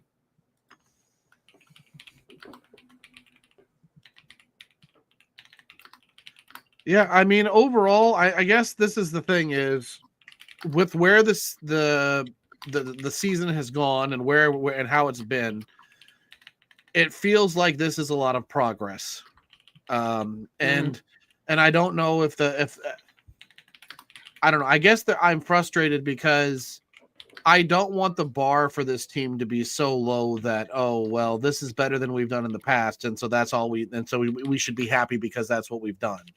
I want the bar to be, well, we should be winning and we're not. So let's hold them accountable for the poor finishing and the not executing in those key moments because, who knows what happens in the second 45. You might not get those big moments again that gives you the opportunity to get out of here with maybe more than a point at this point. I mean, am I crazy about that? Because It's both. Yeah, I just feel like the bar has gotten so low that we're like, oh yeah, let's be happy because we didn't give up a goal and we look okay. It looks good. The issue with all this is that we still have to play 90. We still, even with Critchley, obviously last game that it was not only two days in charge and all that, but we conceded a goal in the second half in the late minutes, and we noticed that the last 10 minutes of this game, this half, Portland started taking a little more control the ball, control the game. So if we do the same thing, second half could be very long for us. So we'll see what happens. So, yeah, I mean, it's halftime. I think, we do have things to build on. We can kind of run through, I guess, more of the stats and things if we would like. Charlie, your expected goals, that was your favorite number in the first half, 1.37 to 0.17. City with advantages in shots and shots on target. City generating 3 big chances, missing all of them. Accurate passes goes the way of the home side in Portland, 205.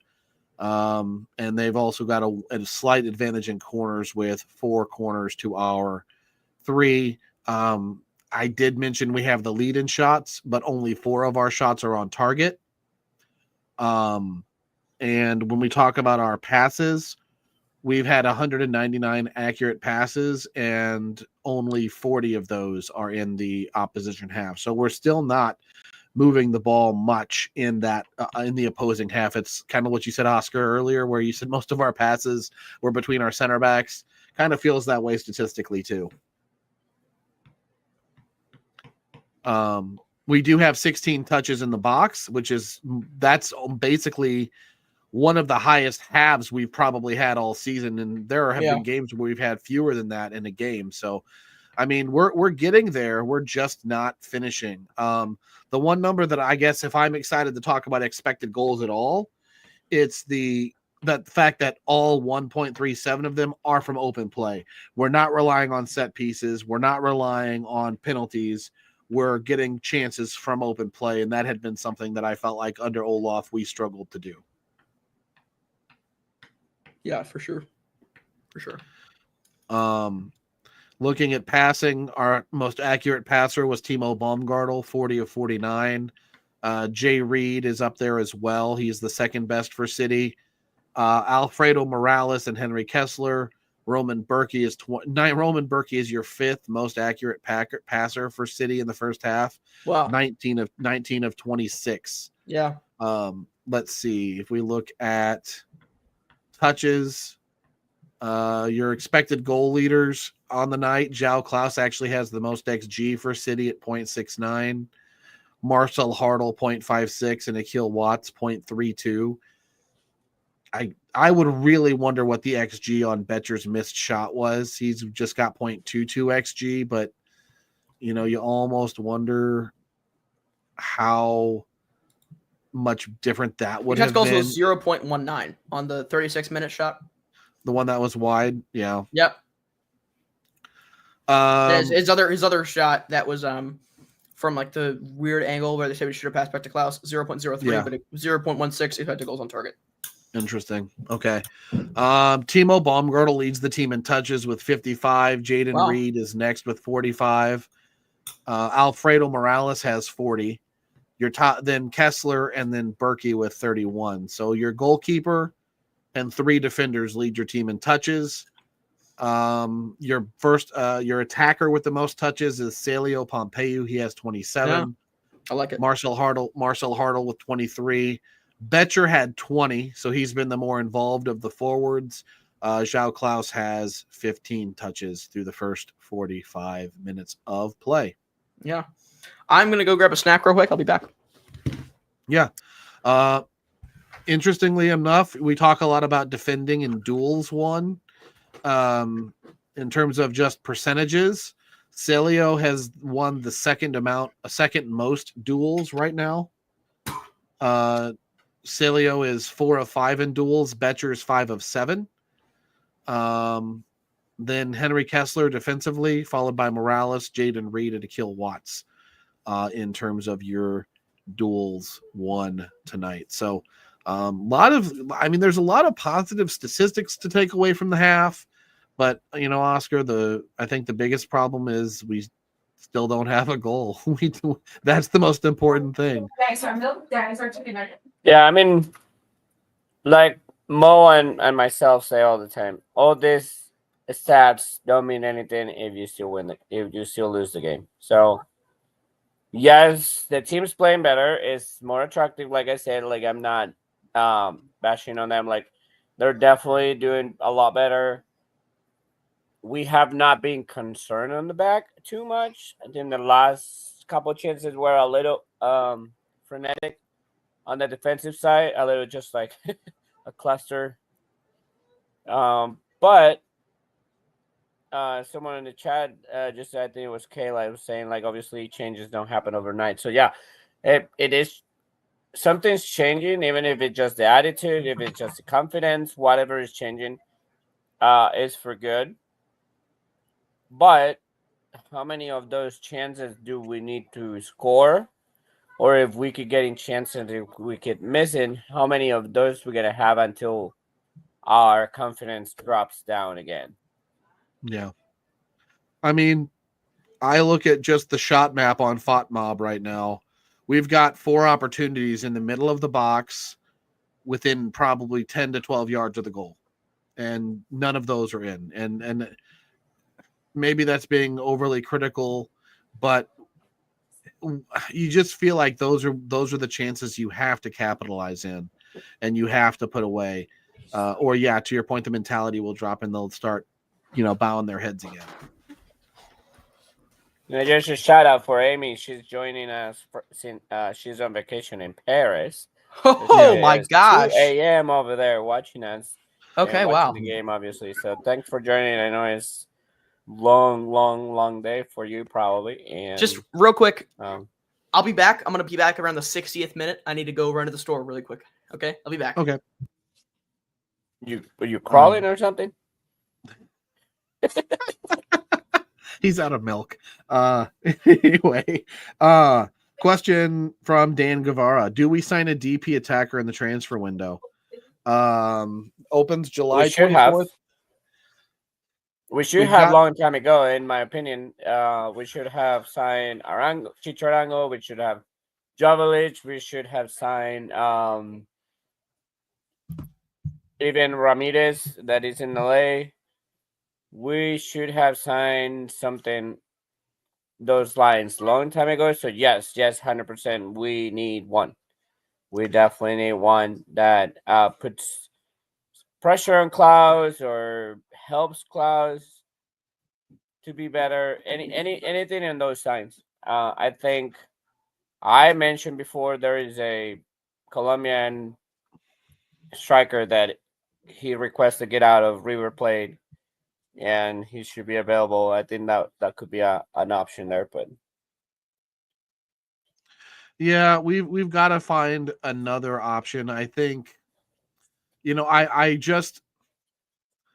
I wonder if because Klaus is out of contract at the end of the season. We do have an option for next season.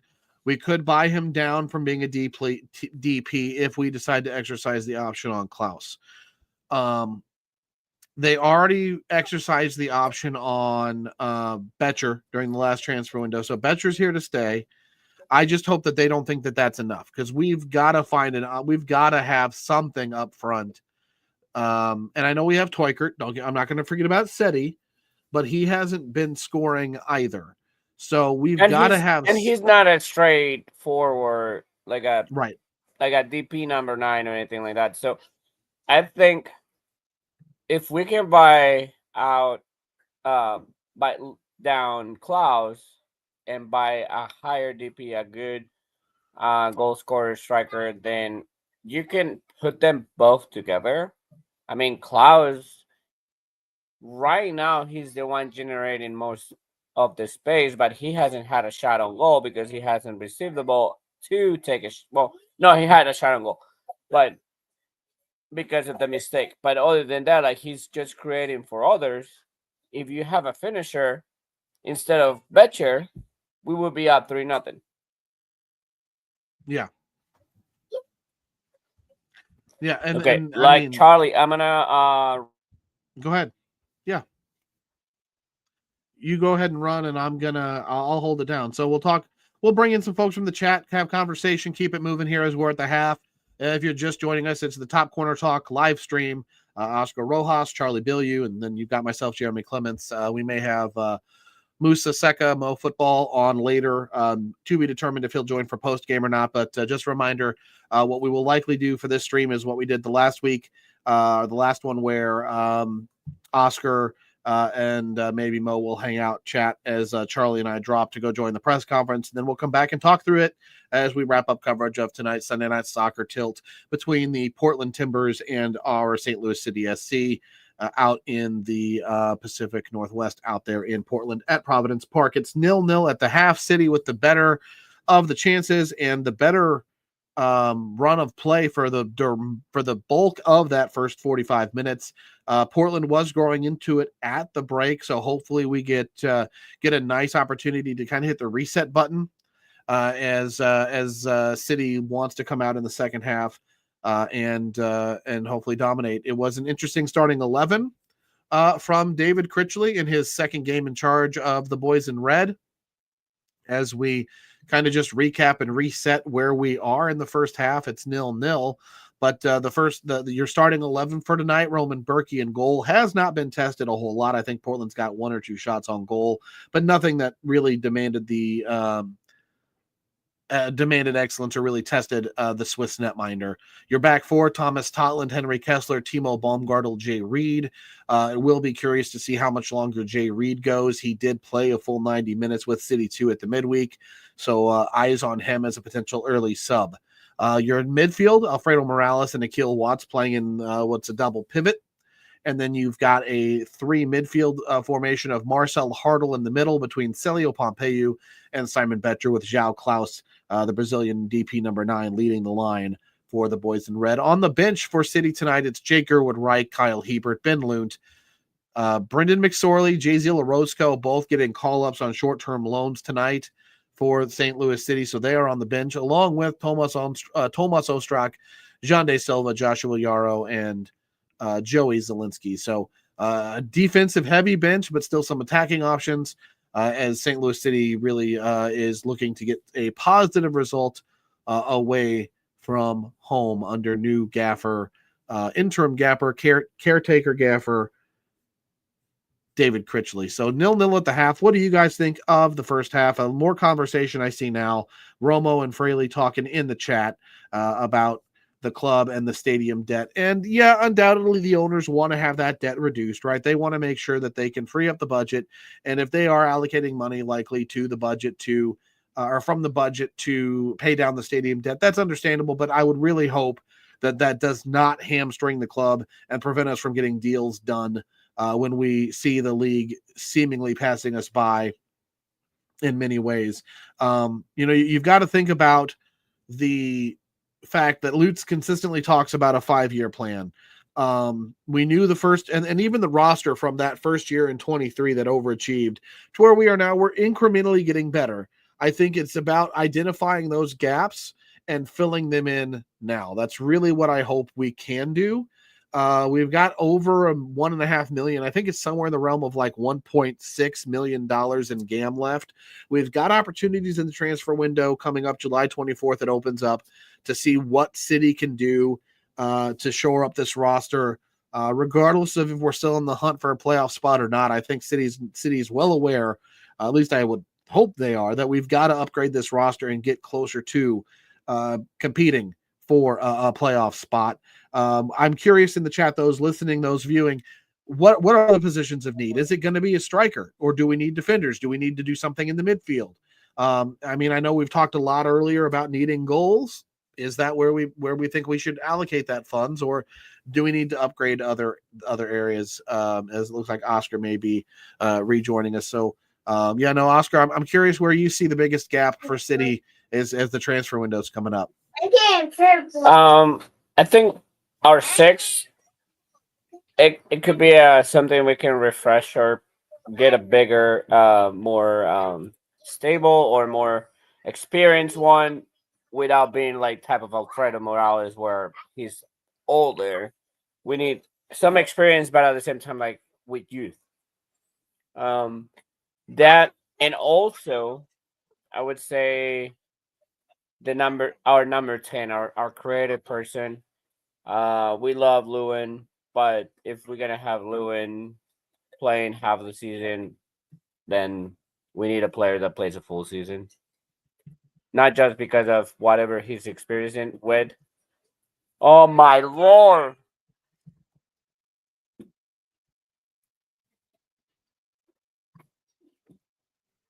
What did I miss? Oh my God, Cloud.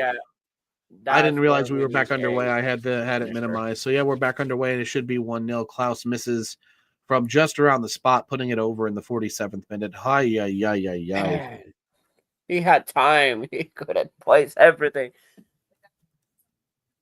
Yeah, Totland was open.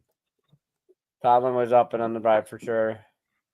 But yeah, so obviously number 9, that confirms a little bit more of like the goal scorer type position, but then like someone in the 10, like someone like it's creative, that the type of Lewin, if possible better, more dynamic type of. I would love to have a player like Lucha Costa, for example, or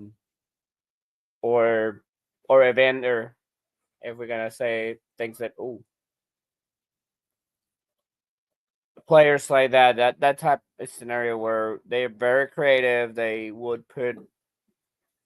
score a lot of goals, but they also will create a lot of chances for others. So that will be my 3. I think I would base number 9 as a priority, and then a 10, and then the 6 will be my last. I think the 6, even though we do need some, I think we can handle it with what we have, and also what we have in City 2. I think you've got it spot on. The one spot I think if we believe Jay Reed is going to be the left back of the future, then I think do we need a depth piece there, or is that again a case where maybe you've got a Tyson Pierce or a City 2 guy to be that depth? So I think you're right on the money, Oscar. I think those are the 3 spots that we probably need to upgrade for sure. And I just cannot believe that we did not finish that shot from Klaus there. Yeah, and if you think like we could do small upgrades, they don't have to be huge upgrades in some positions, but if we want to compete year after year, we have to, and not to bash on Watts or like players like Watts, Jaro, Hebert, but if we start upgrading slowly on those ends, then you have a bigger depth and bigger chances in your bench to continue the performing through the games after the substitutions. Yeah, That's a great combination. Oh, that's great. Oh my God. Oh, That's a good save. So close. But again, we have to get a shot from Watts. Like unfortunately for us, go! Come on! Akil, shut my mouth. Let's go! Oh, let's go! Finally, it had been coming. Finally, we got it. He's on, right? There's no silliness, no VAR, no nothing, right? It didn't look like there was a shot at Akil Watts. Get in, boys. Man, oh my gosh. Like, I mean, I'm just bashing Watts and then he gets 2 shots on goal and then scores. Man. I'm going to keep bashing on him so he scores another one. We finally got back. We finally got the pullback. Watts missed the first shot. The first shot was Watts too. And look at Toland. Comes on. Well, he follows up on Betcher, who couldn't get a header on goal. Yes. But he gets the very second good ball. on like staying in touch with the play. Wow. Yeah. I mean, very Akil Watts in the right spot, Jeremy. right moment. Sorry, no, right spot, right moment. Go ahead, Oscar. Yeah, I think like I was saying, like we need to upgrade plays like that, but if he stays connected with the plays the way that he is, he creates chances. Now he just have to be better at finishing. His first shot was good. It was decent, but it was not the greatest.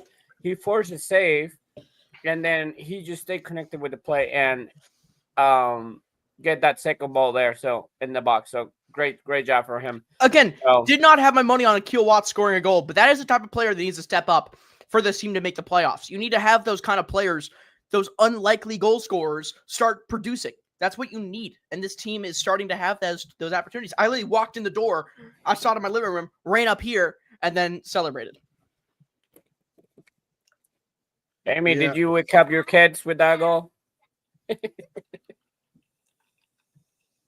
I mean, that's the start of the second half. Come on, guys. That's the start you needed the second half. We were talking about it at the break. How would we come out with Portland growing into it? And right there, we came out strong. Had to go get an energy drink because I'm very tired. Had a long day. But we're good. It's all right.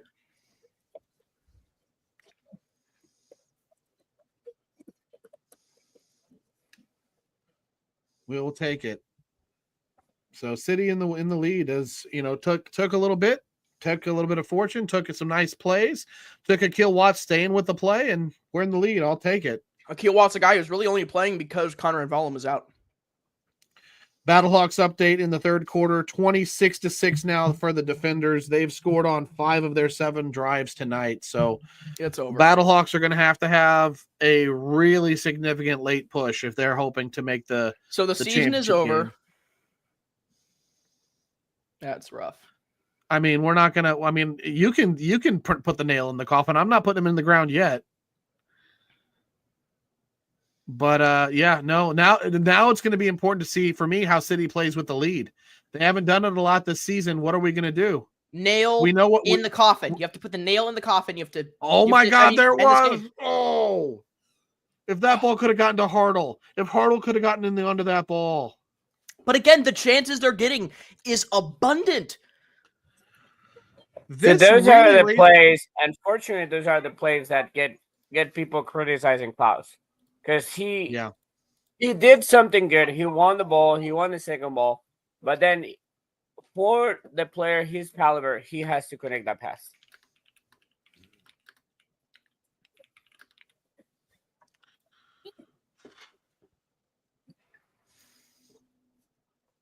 Kessler blocking. Shocking. Yeah. All right. Now they got it. Now Betcher. That's Pompeu. No, now they got to be patient. Be smart about building up here. You can't go into a shell. But Well, this, now I they're think, gonna use more the long balls, like having the pressure because Yeah. Portland's gonna come in, so they're gonna use that space behind it. So, it wouldn't be crazy to think of putting Silva in some point to explode those And now spaces this in is the back. important too, because if you're going to sit back with 5 minutes left, think about any defensive subs you have. JGR, Hebert, Yarrow. Like, there's so many fresh legs, and Zoe Dolinsky. There's so many fresh legs on the defensive side that you can slot in at any moment. It's amazing roster construction. Oh my goodness. oh my God, what a goal.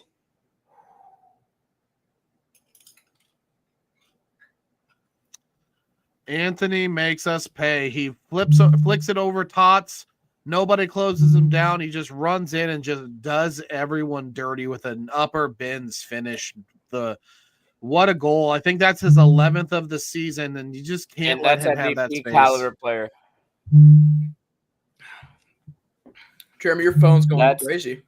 No, I That know. is a DP caliber player. I moved it. I'm trying to move it. Was an offside. There we go. Oh, filthy. But, like, is that a play where you want someone to step up on him early? Like, should Kessler be stepping out on him to make that challenge instead of just backing off? That's a play that you make. That's just very impressive. We're talking about hypotheticals here. I think Kessler, once he crosses the box, he should step. Unfortunately, yeah, you don't want to buck up that much.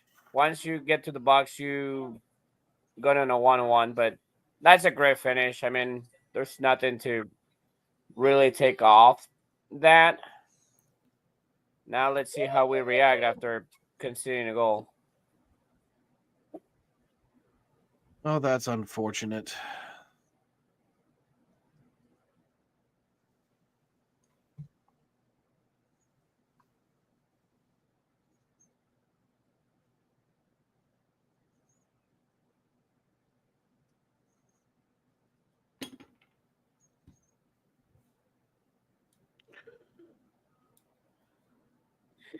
I mean, Anthony has 5 goals, 5 assists. I think this is his 6th goal. Maybe. That's just impressive. And we're disconnected. Yeah, we need to kind of get ourselves back together again. We're on the back foot. Slow the pace. Gotta slow the pace again a little bit.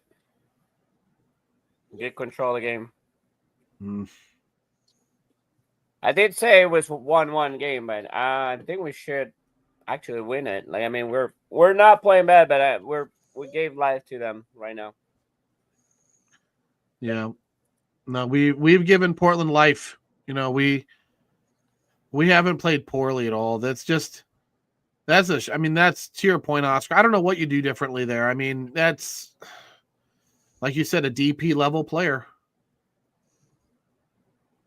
But I mean, it's those chances that we made something happen out of nothing because he got the ball from on the sideline basically and pulls that flick over top line and then he just dribbles up in top corner. Unfortunately, against us. Say what? A top corner. Kind of like top corner talk.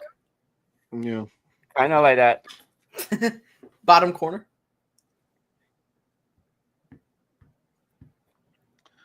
Oh man. Well, it's 1-1 in Portland. It is now 26-12 as Hakeem Butler hauls in a touchdown pass for the Battlehawks. Hey.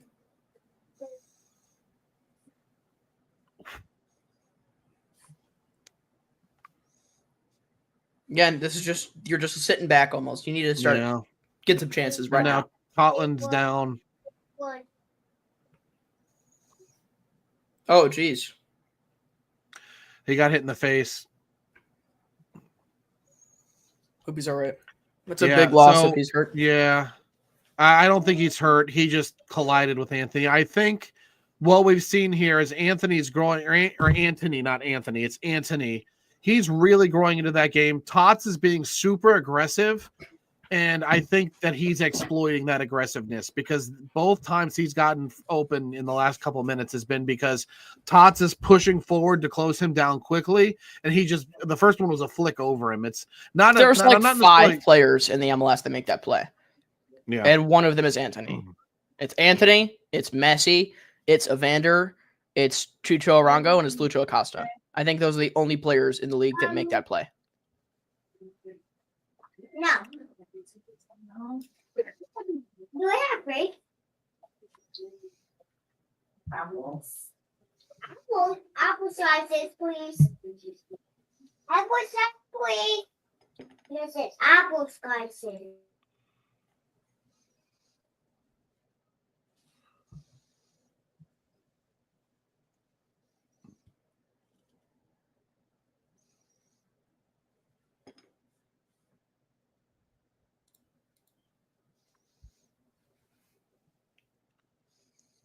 Uh-oh.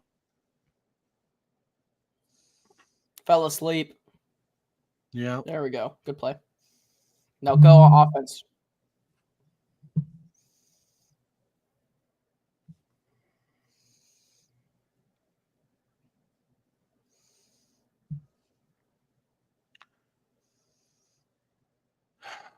Yeah. City's got to really settle. We've got to get back to whatever we were doing in the first 35 minutes and then whatever we started with in this half. I don't know. Because it's, again, we on the whole, we have not played badly. The only thing I would argue we've done badly is finish tonight. Yeah, that's it.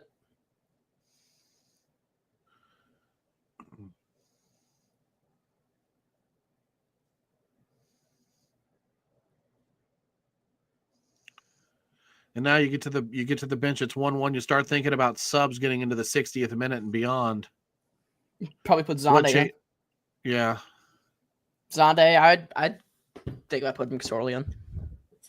Celia has played very poor today. Pompeu? Yeah. I disagree. He's made one made one memorable defensive play, and he had one good cross in. Other than that, he's been invisible. Yeah. So and he just gave up the ball like in a 1-2 situation, like very easy. He's passing at 83% right now. His XG plus XA is 0.35. 37 touches, 4 in the opponent's box. He has 1 accurate cross. He's 2 for 3 on tackles. 5 duels won, only 2 lost. He's been fouled once. He's committed none. I wouldn't say bad. No, it looks like Portland's the first to make a sub, bringing in Paredes. I think it's poor for what we know. Like he takes 1-on-1 situations. He hasn't done it. Nope. And Felipe Mora is coming in. So Felipe Mora for Kevin Kelsey. So a new man to lead the line, along with Paredes for Ortiz. So a couple changes for the Timbers here in the 63rd minute. Mora's a very dangerous player. He's got. Let me see. He's our man forward. Yeah. I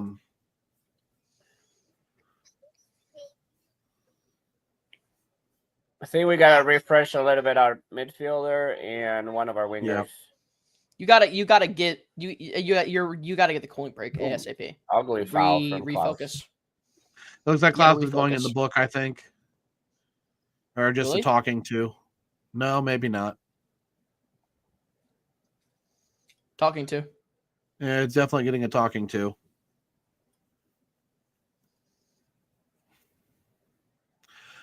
Is that comb over for Klaus really effective on that big bald spot or no? I'm not going to comment on that. I mean, I could if I take my hat off, but I don't feel like taking my hat off right now. I've got a full head of hair. I'm good. Although, speaking of TIFOs, this does help fund more TIFOs. Just throwing that out there. Sadly. Comes JGR. Hey, and McSorley. And McSorley. So JGR for Morales and McSorley for Klaus. just called it I 50 don't seconds think I ago. love. I Jeremy. don't think I love mix. Yeah, you did, but 50 I don't love seconds mix. ago. Why Hey. Klaus? Yeah, He's probably tired, I man. He's gassed. Is he though? That's my guess. I mean, Listen, let's not say it's a bad sub until we see how they play. I get McSorley McSorley's a number 9 and makes sense to do a man-to-man, but really? What I see it as is you're refreshing the high press and the pressure that you want to put on this defensive back line of Portland. He's a DP that is. Yeah, but you put nobody on this roster is the imposing physical figure that's gonna draw players out of space the way Klaus does. But is it? Is he that effective? 60 minutes into a 92 degree day. He was bringing it. I haven't seen. You just weren't getting. One chance. To come to the defense of David Critchley, you had absolutely no offensive production, and you're hoping that Brendan McSorley can bring that spark. Here comes Akil Watts. He's getting chased down. Hoping to put it back. So but hold on. But you don't have the offensive production because your guys can't score a goal.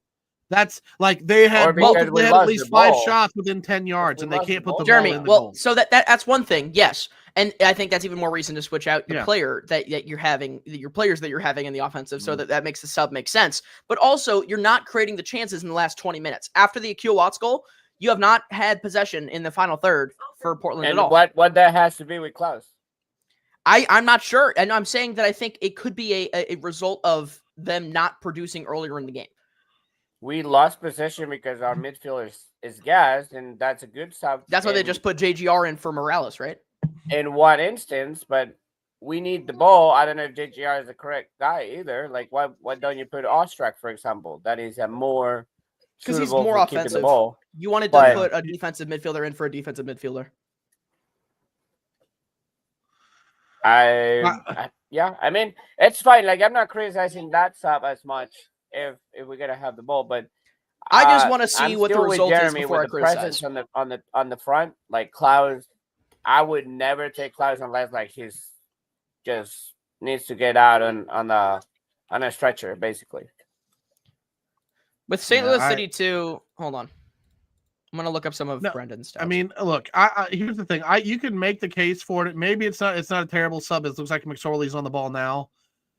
He's going to bring athleticism. He's going to bring, a good work rate into the game for sure. I don't know. Klaus leading that line clears so much space. He does enough things off the ball that it just really makes me curious to see how this team's going to produce anything in a kind of a different setup. Are they going to bring that back for the foul? And they did. And is he in the good book? He is. So Betcher into the book. Oh, Betcher, okay.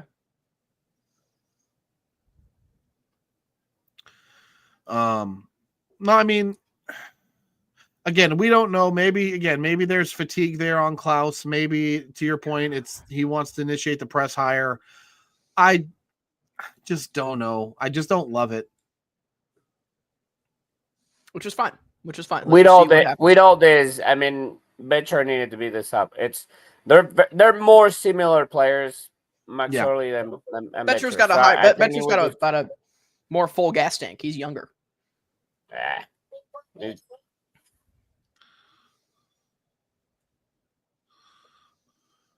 You also have more pace when you're looking at Simon. That's why you burn McSorley. You don't need two that they're gonna run like bulls. Maybe you do. Maybe Critchley's saying we need to get doing the same thing. They're both doing the same thing. And now Betcher's down holding his head. Jeez.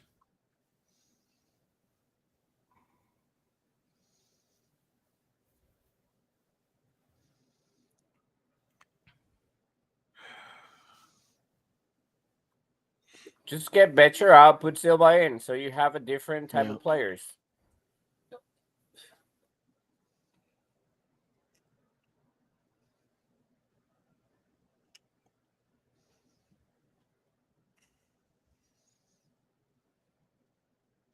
Let's see this. Oh! I don't know that's. I don't think there's a yellow there. No, No, it's just a violent. challenge, but Yeah.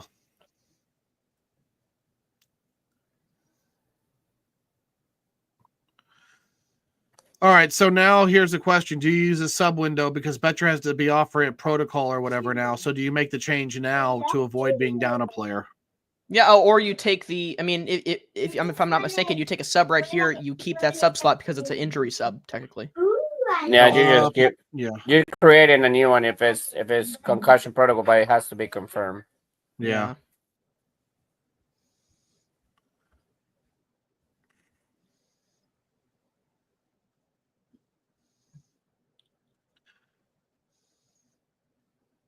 Betcher's back. Man, Portland has really grown into this game. They have very well. God, Anthony is just so good. He's very good. Here we go. It's a clean tackle. Oh my God, Berkey. Woo! Roman Berkey. Wow. A couple of really good saves there for Berkey to keep this Wow, game that second level. one was amazing. I mean, so was the first one, but wow. That's the kind of save that Betcher should have forced their keeper to make in the first half. Yep. Yeah, Portland is all on the front foot now. We are back on our heels bad, and it's a corner. Or no, goal kick. Ay, ay, ay, ay, ay. Kayla You got 20 going, minutes. You got 20 minutes. You're going to have a cooling break soon, too. Yeah, Kayla calling out Klaus again, saying he's a DP. So he should be playing a full 90. I mean, you want it, but In your head. in your head, Berkey. Key. Oi.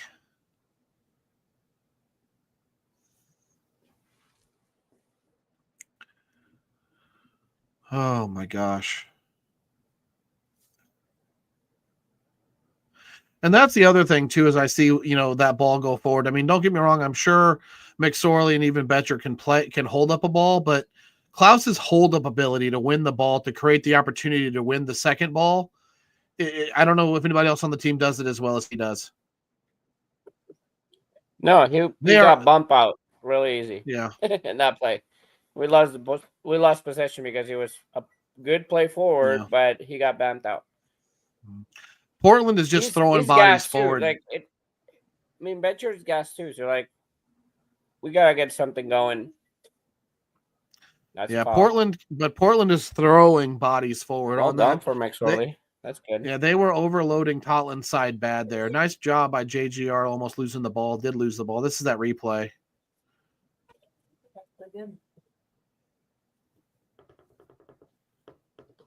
Oof. Tots is out. Zelensky coming on. I don't mind it. No, I mean Todd's second game back. He's not going to go a full 90. He also took a couple knocks. So he gets ramped up, gets to play 70 minutes plus, and now you see Zelensky in. So it makes sense. That's a like for like. Yeah, you might not see Zane though.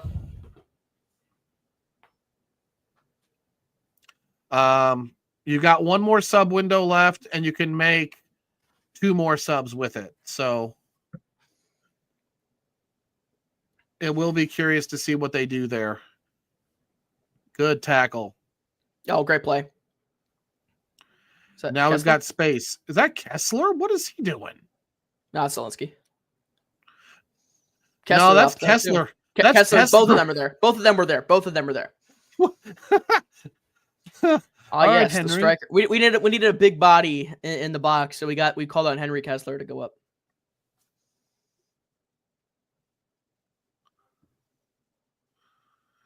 Is JGR playing as the second set? No, he's just covering. I was like, what does he do? He's covering for Kessler. Yeah.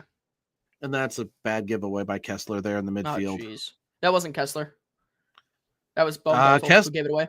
Oh, was it? Okay. Yeah.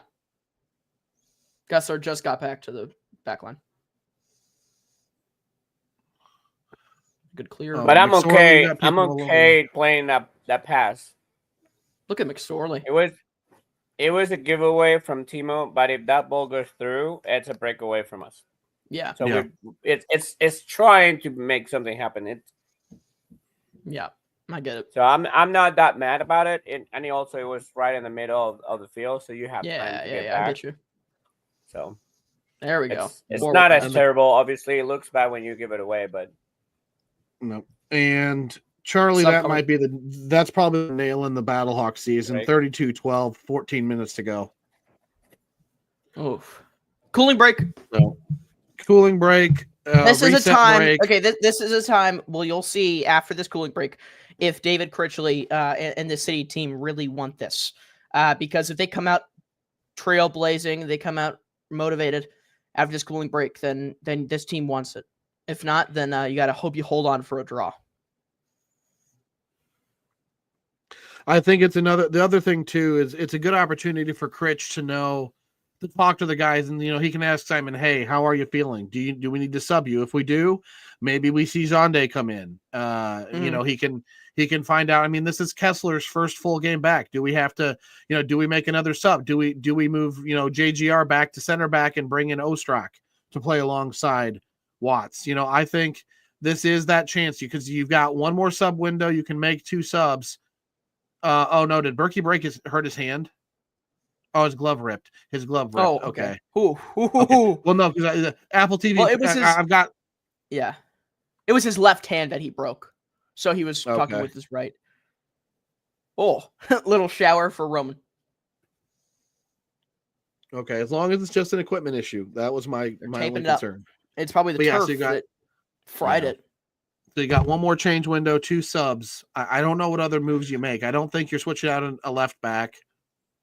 I think Reed's gonna play full 90, which is awesome. His physicality is amazing. I just Seriously. don't know what other subs you make. I mean, McSorley's already in, so unless you're going to sub in an attacking midfielder or Jean De Silva, that's Do you your go only 2 Zonde for options off the Hartel? Who do you bench. take out, Pompeu or Hartel? I don't think you take out Marcel. I don't think you can take Hartel out. I don't think you can. I mean, you can obviously, but I don't think he does. So what do you do?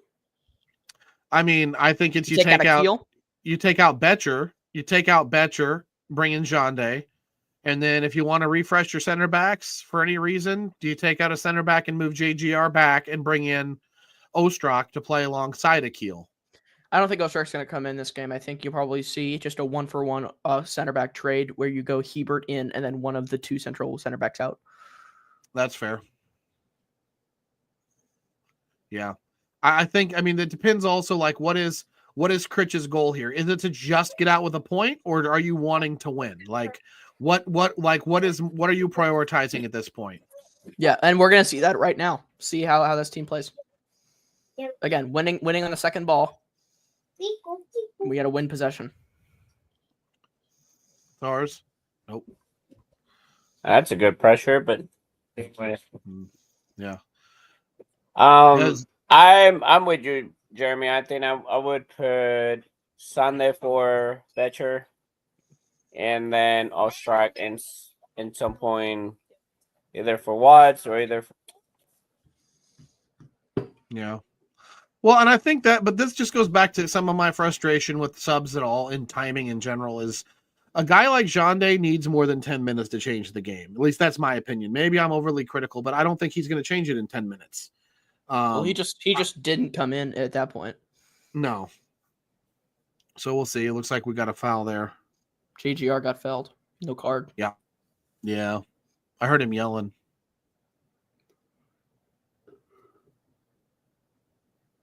What did he say? Aussie, Aussie, Aussie. And then, like, Oi, referee oi, said, oi. oi, oi, oi, said back. Yep. Maybe. Never know.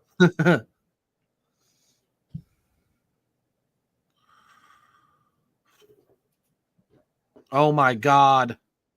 Holy crap. What a ball, and he missed it. What a pass. That split at least 3 defenders. That was awesome. For them, not for us. Or What for a City. pass. Wow. I don't know what we're doing on the right side. Anthony has just been destroying the right I side of our think defense. Kessler got I beat. don't know why Zielinski was that high. Did we give give the ball away on the left side? Because he was like No, we way gave too it away wide on the and other high. side. We gave it away right in the middle of the field. Speaking of Zelensky, he'll play this ball on Anthony. He'll go backwards towards Kessler. Because I he got was late. space to kill. He was late to cover Anthony, but I just don't know why the reason he was that Got high. Zelensky. Here we go. Yeah. Go forward. You got to go forward here. You got to go forward here. But where to? I mean, Cut to the middle. You got so much open space. Middle. There you go. Play through.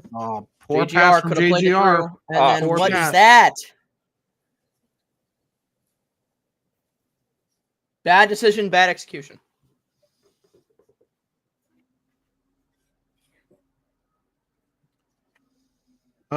Ryan, Daniel, we kind of chatted about that a little bit earlier in the night. I mean, he called Bundesliga games all season for ESPN, so it's not a surprise to see it, but I agree. I personally don't like the timing of it, but to say you can't have your technical director manage the first team because he's too important to the transfer window, but then you go and do that, it does not look good. But it's not a great look, but is it worth being concerned about? I don't know.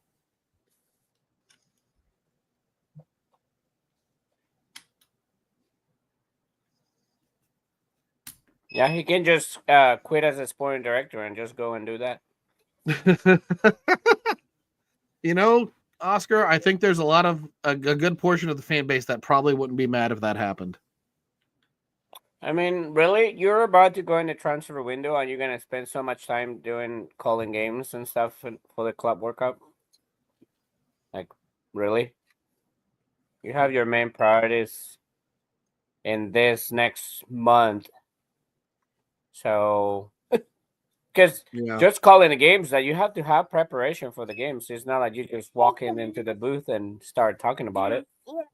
You have to read. You have to prepare stats. You have to do stuff. So, I don't know. That's kind of ridiculous that a guy that has a full-time job on building a team with a transfer window coming up is gonna spend so much time on that.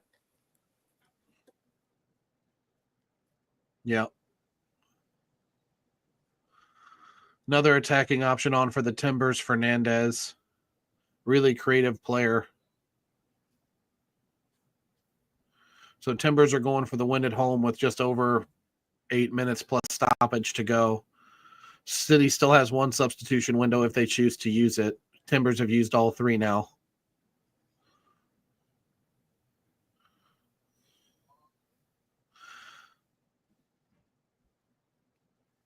Bit like Keel.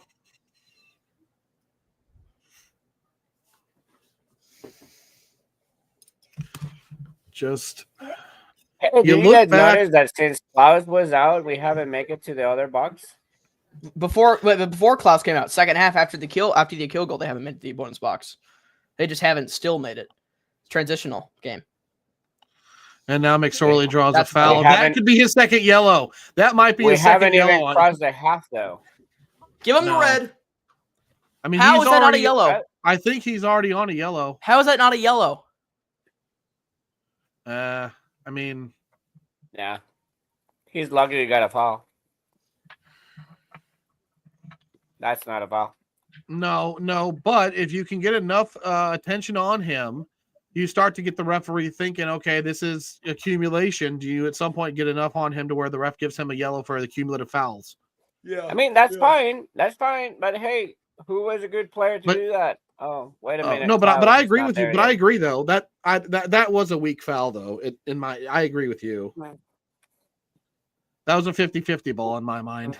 He game position, like he was in front of McSorley and he only blocked him, but it's definitely a soft foul.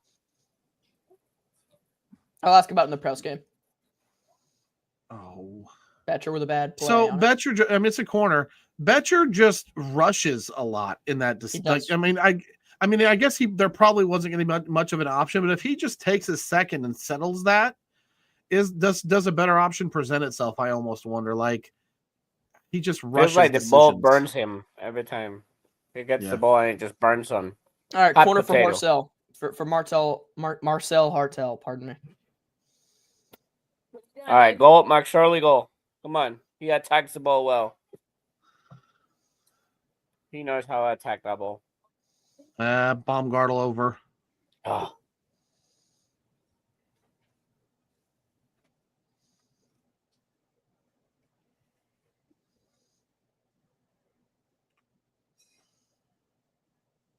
And another foul. McSorley drawing another foul in the offensive half.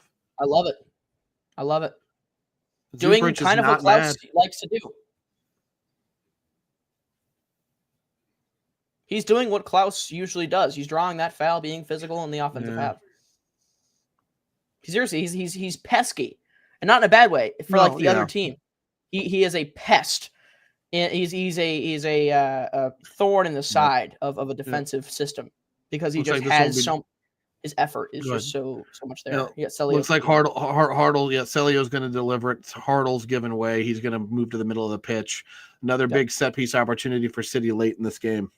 Here we go.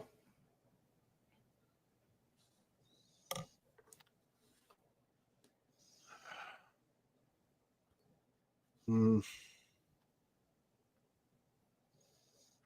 I got a dangerous counterattack for them. Good play by Jay Reed stepping up right there. He's going to keep it central. He's going to go to Kessler, who sends it back to nobody. Well, I don't know Reed why we're gave going that back away. there. Zelensky with one tackle. Oh, and wow. a block. Joey Zelensky. Look at that man.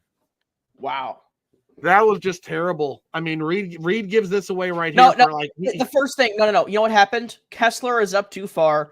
He got spiked when passing it, but I don't know why you were passing backwards there. That's my question. I get that. No, but I agree with you. But at the same time, Reed doesn't know I don't know how he doesn't feel the pressure there. Reed gives that away unnecessarily. Reed has to do better there. It was a net neutral, Jeremy, because he took it away from him and then give it back. It's a net neutral in that situation. No, but he tried to turn when towards pressure. That was a huge mistake from him. Over. You had to. Yeah, that was old Reed. I mean, obviously made a mistake. It's fine. Like it happens, but it was old Reed trying to turn into pressure. Yeah. Instead of clearing or moving towards and away from pressure and dribbling that way. So Zelensky great covering.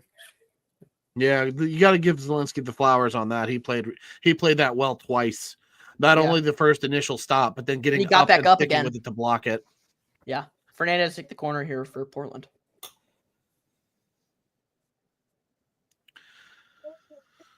Either way, I mean, even if you draw this game, you're talking about holding on versus Portland, and that's pretty impressive to me. Either way, you're not surrendering a late deficit if the score holds, and I think that's an improvement by far for the squad. You're talking about holding on to a point when you could have had all three. I don't know. I know. But we're talking about holding on to a point when you gave up all three earlier in the season. It's still improvement. Right. Oh, here comes Ostrak and here comes Jande. Okay. Maybe a little too late, but we'll see. That's 10 minutes too late in my opinion. Jande for Pompeu and Ostrak for Watts, I think. We'll see. No, Betcher. Ostrak for Betcher. Yeah, so Ostrak, I don't understand. I mean, Ostrak will go on the side, and they're going to make a final push here. They're going to make a final push. So if I read it right, Ostrak goes where Pompeu is, and then Sunday on the right, and then Mark Sorley keep him on the top. No, looks like Jande's playing up front. Jande's the striker. Daniel, I disagree. Why? A point's a point. Better than zero.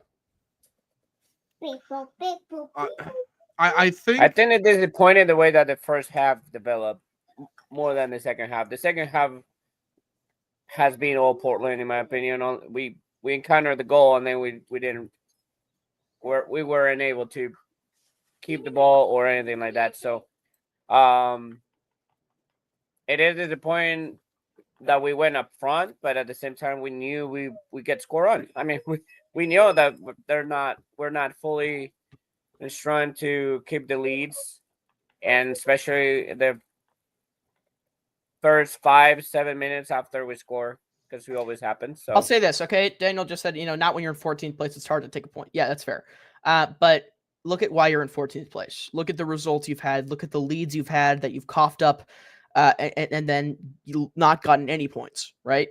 I think you're not going to have a light switch moment. You got the coach bump versus San Jose, and as Ostrak gives it away. But this is what I would like to see, what I would like to call improvement. You're not going to have a light switch. You're not going to turn into a 14th place team to a first place team, play style wise, overnight. Good defensive play there. It's going to happen slowly. And I think that the developments you saw with chances from this team today was impressive. And here comes Jean de Silva. If he would have just passed it. Yeah. He had McSorley. Wide open. Jean de. Another bad play from Jean de, but that's all right. It happens. But again, you'll always take a point of the road, and this is improvement nonetheless, because you're playing it as the 14th place team. You're playing against a 4th place team, a team that has super high hopes, a team that is going to make the playoffs, a team that is one of the best at home too. And you go and take a point. That's a net positive in my opinion. how did he not pass it to McSorley? Not sure. That's what I don't know.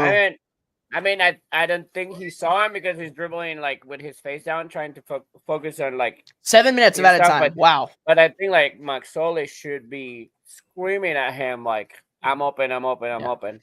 7 minutes of at a time. That's a lot.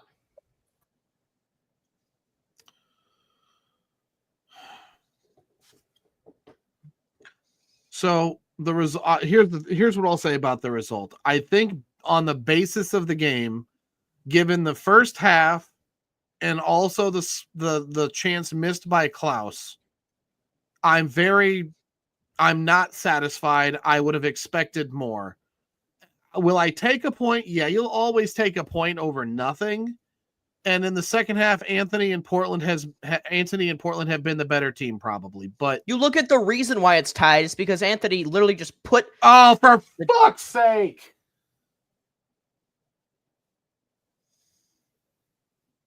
Damn it!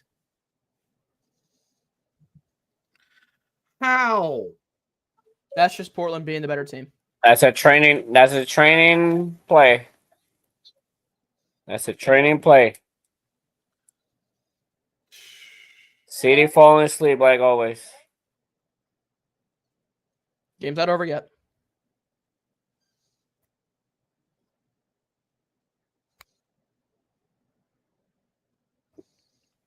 He's just wide open on the spot. Who lost their man? That's a pick Nobody. play. He was unmarked. Play. Yeah, it's pick a pick play. JGR's not there. No one's there. It's a big play. They knew what they were doing. If this score holds, whose fault is it? Is it the player's fault or is it the coach's fault? What do you think? I mean, it's Portland to taking it up to us. You look at the subs that Critchley made, I don't think any of them were bad necessarily. McSorley's played good. He had a great chance there. Zane didn't pass to him. I will keep criticizing getting Klaus out. Maybe. That's my only He's drawn a lot of fouls in the offensive half. That's what I'll say about McSorley right now. Oh, I'm not criticizing McSorley. I'm criticizing getting Klaus out. Yeah, that's fair. And we don't know. We don't know. Maybe Klaus was tired, and I'll ask about it in the presser if no one else does. And we'll get an answer to that. But yeah, rough. Game's not over yet. You got at least 4 more minutes of added time.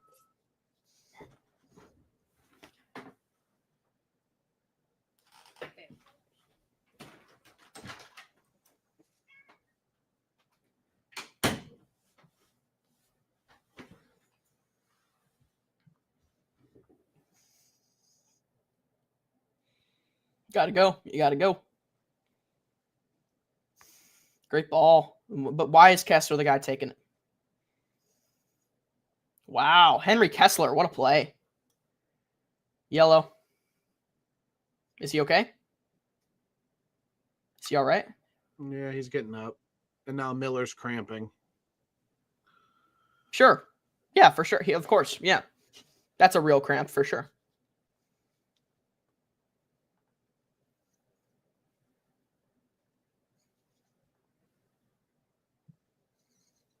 It's definitely a real cramp.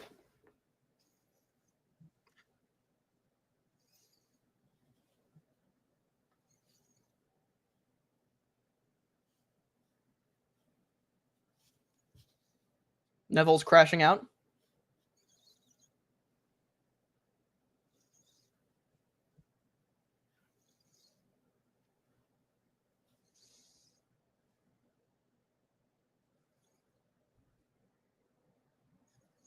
If you could read lips, you can see what he said. I will not repeat it.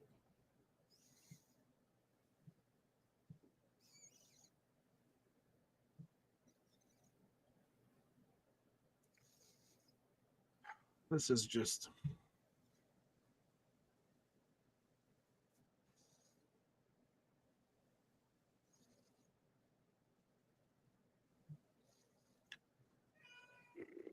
Well, they got the chance. They got somebody on the end of it, but just like everything else in this game, you can't hit the target.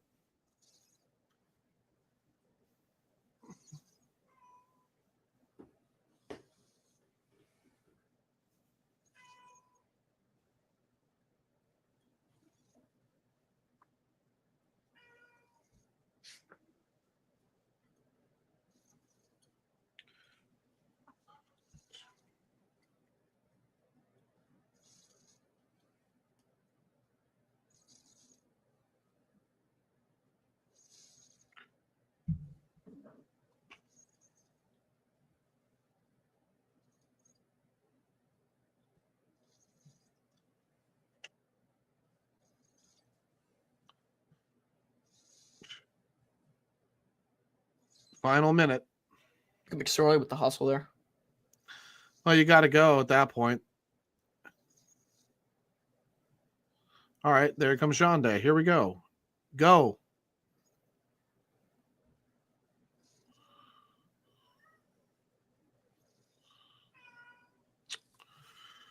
Nothing.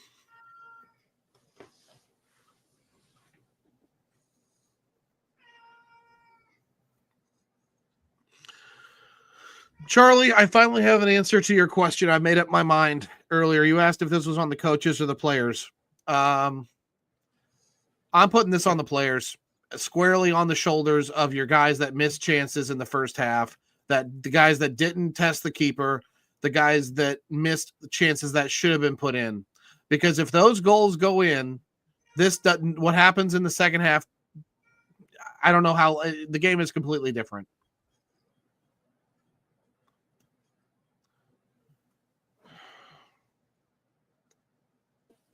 I'm saying the lack of quality that we have in our squad is what it makes a difference. When did Olaf get here? Because Olaf talked about the quality a lot.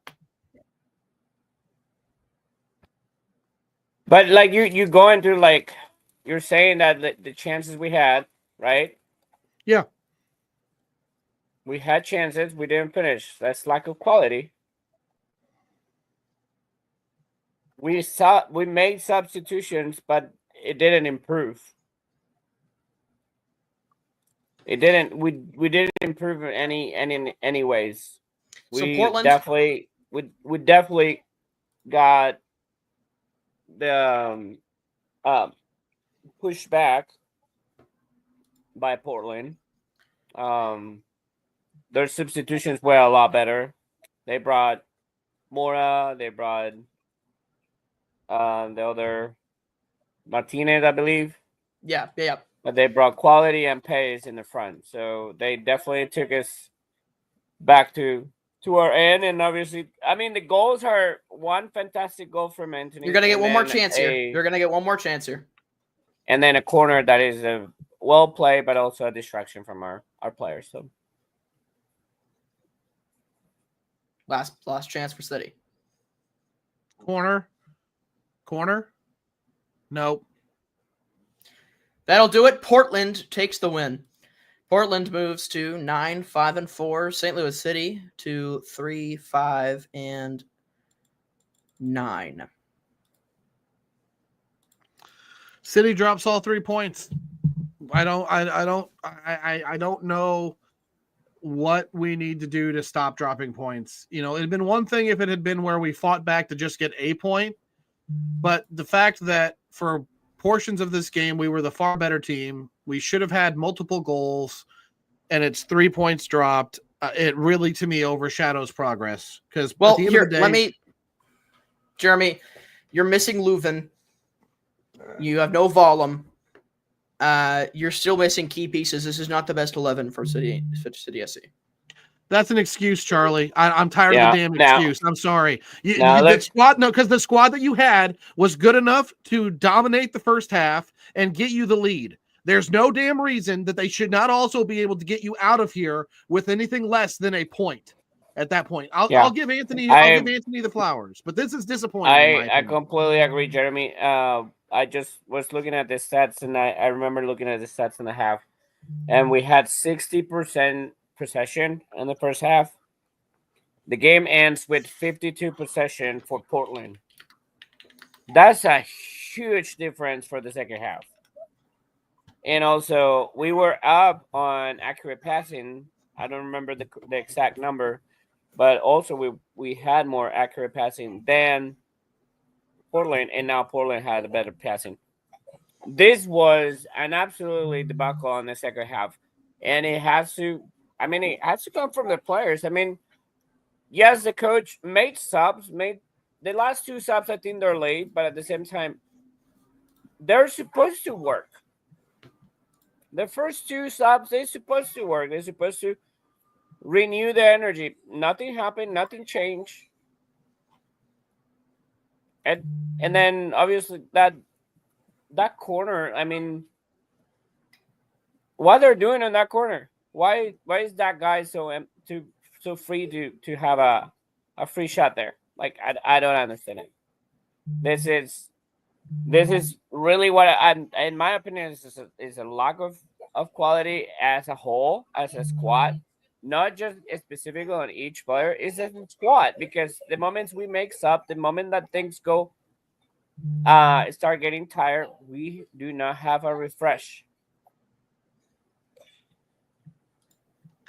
Well, and I think, again, they brought in guys that are a lot of their guys that are starters. A lot of their guys that make an impact off of the bench. We don't have that same level of quality. We don't have it. And I'm going to say this: even if you start a Leuven, what else you got on the bench? You don't have the quality. This team is not deep enough to make consistent game-changing substitutions. And then you bring in John Day so late. I don't understand why he doesn't come in for anything more than the last 10 or 12 minutes. It's a great question for Critchley. He'll probably have a good answer for you, but this is an extremely frustrating performance, because the first half I was fine. I was like, all right, we've got a chance. We've built stuff. This is fine.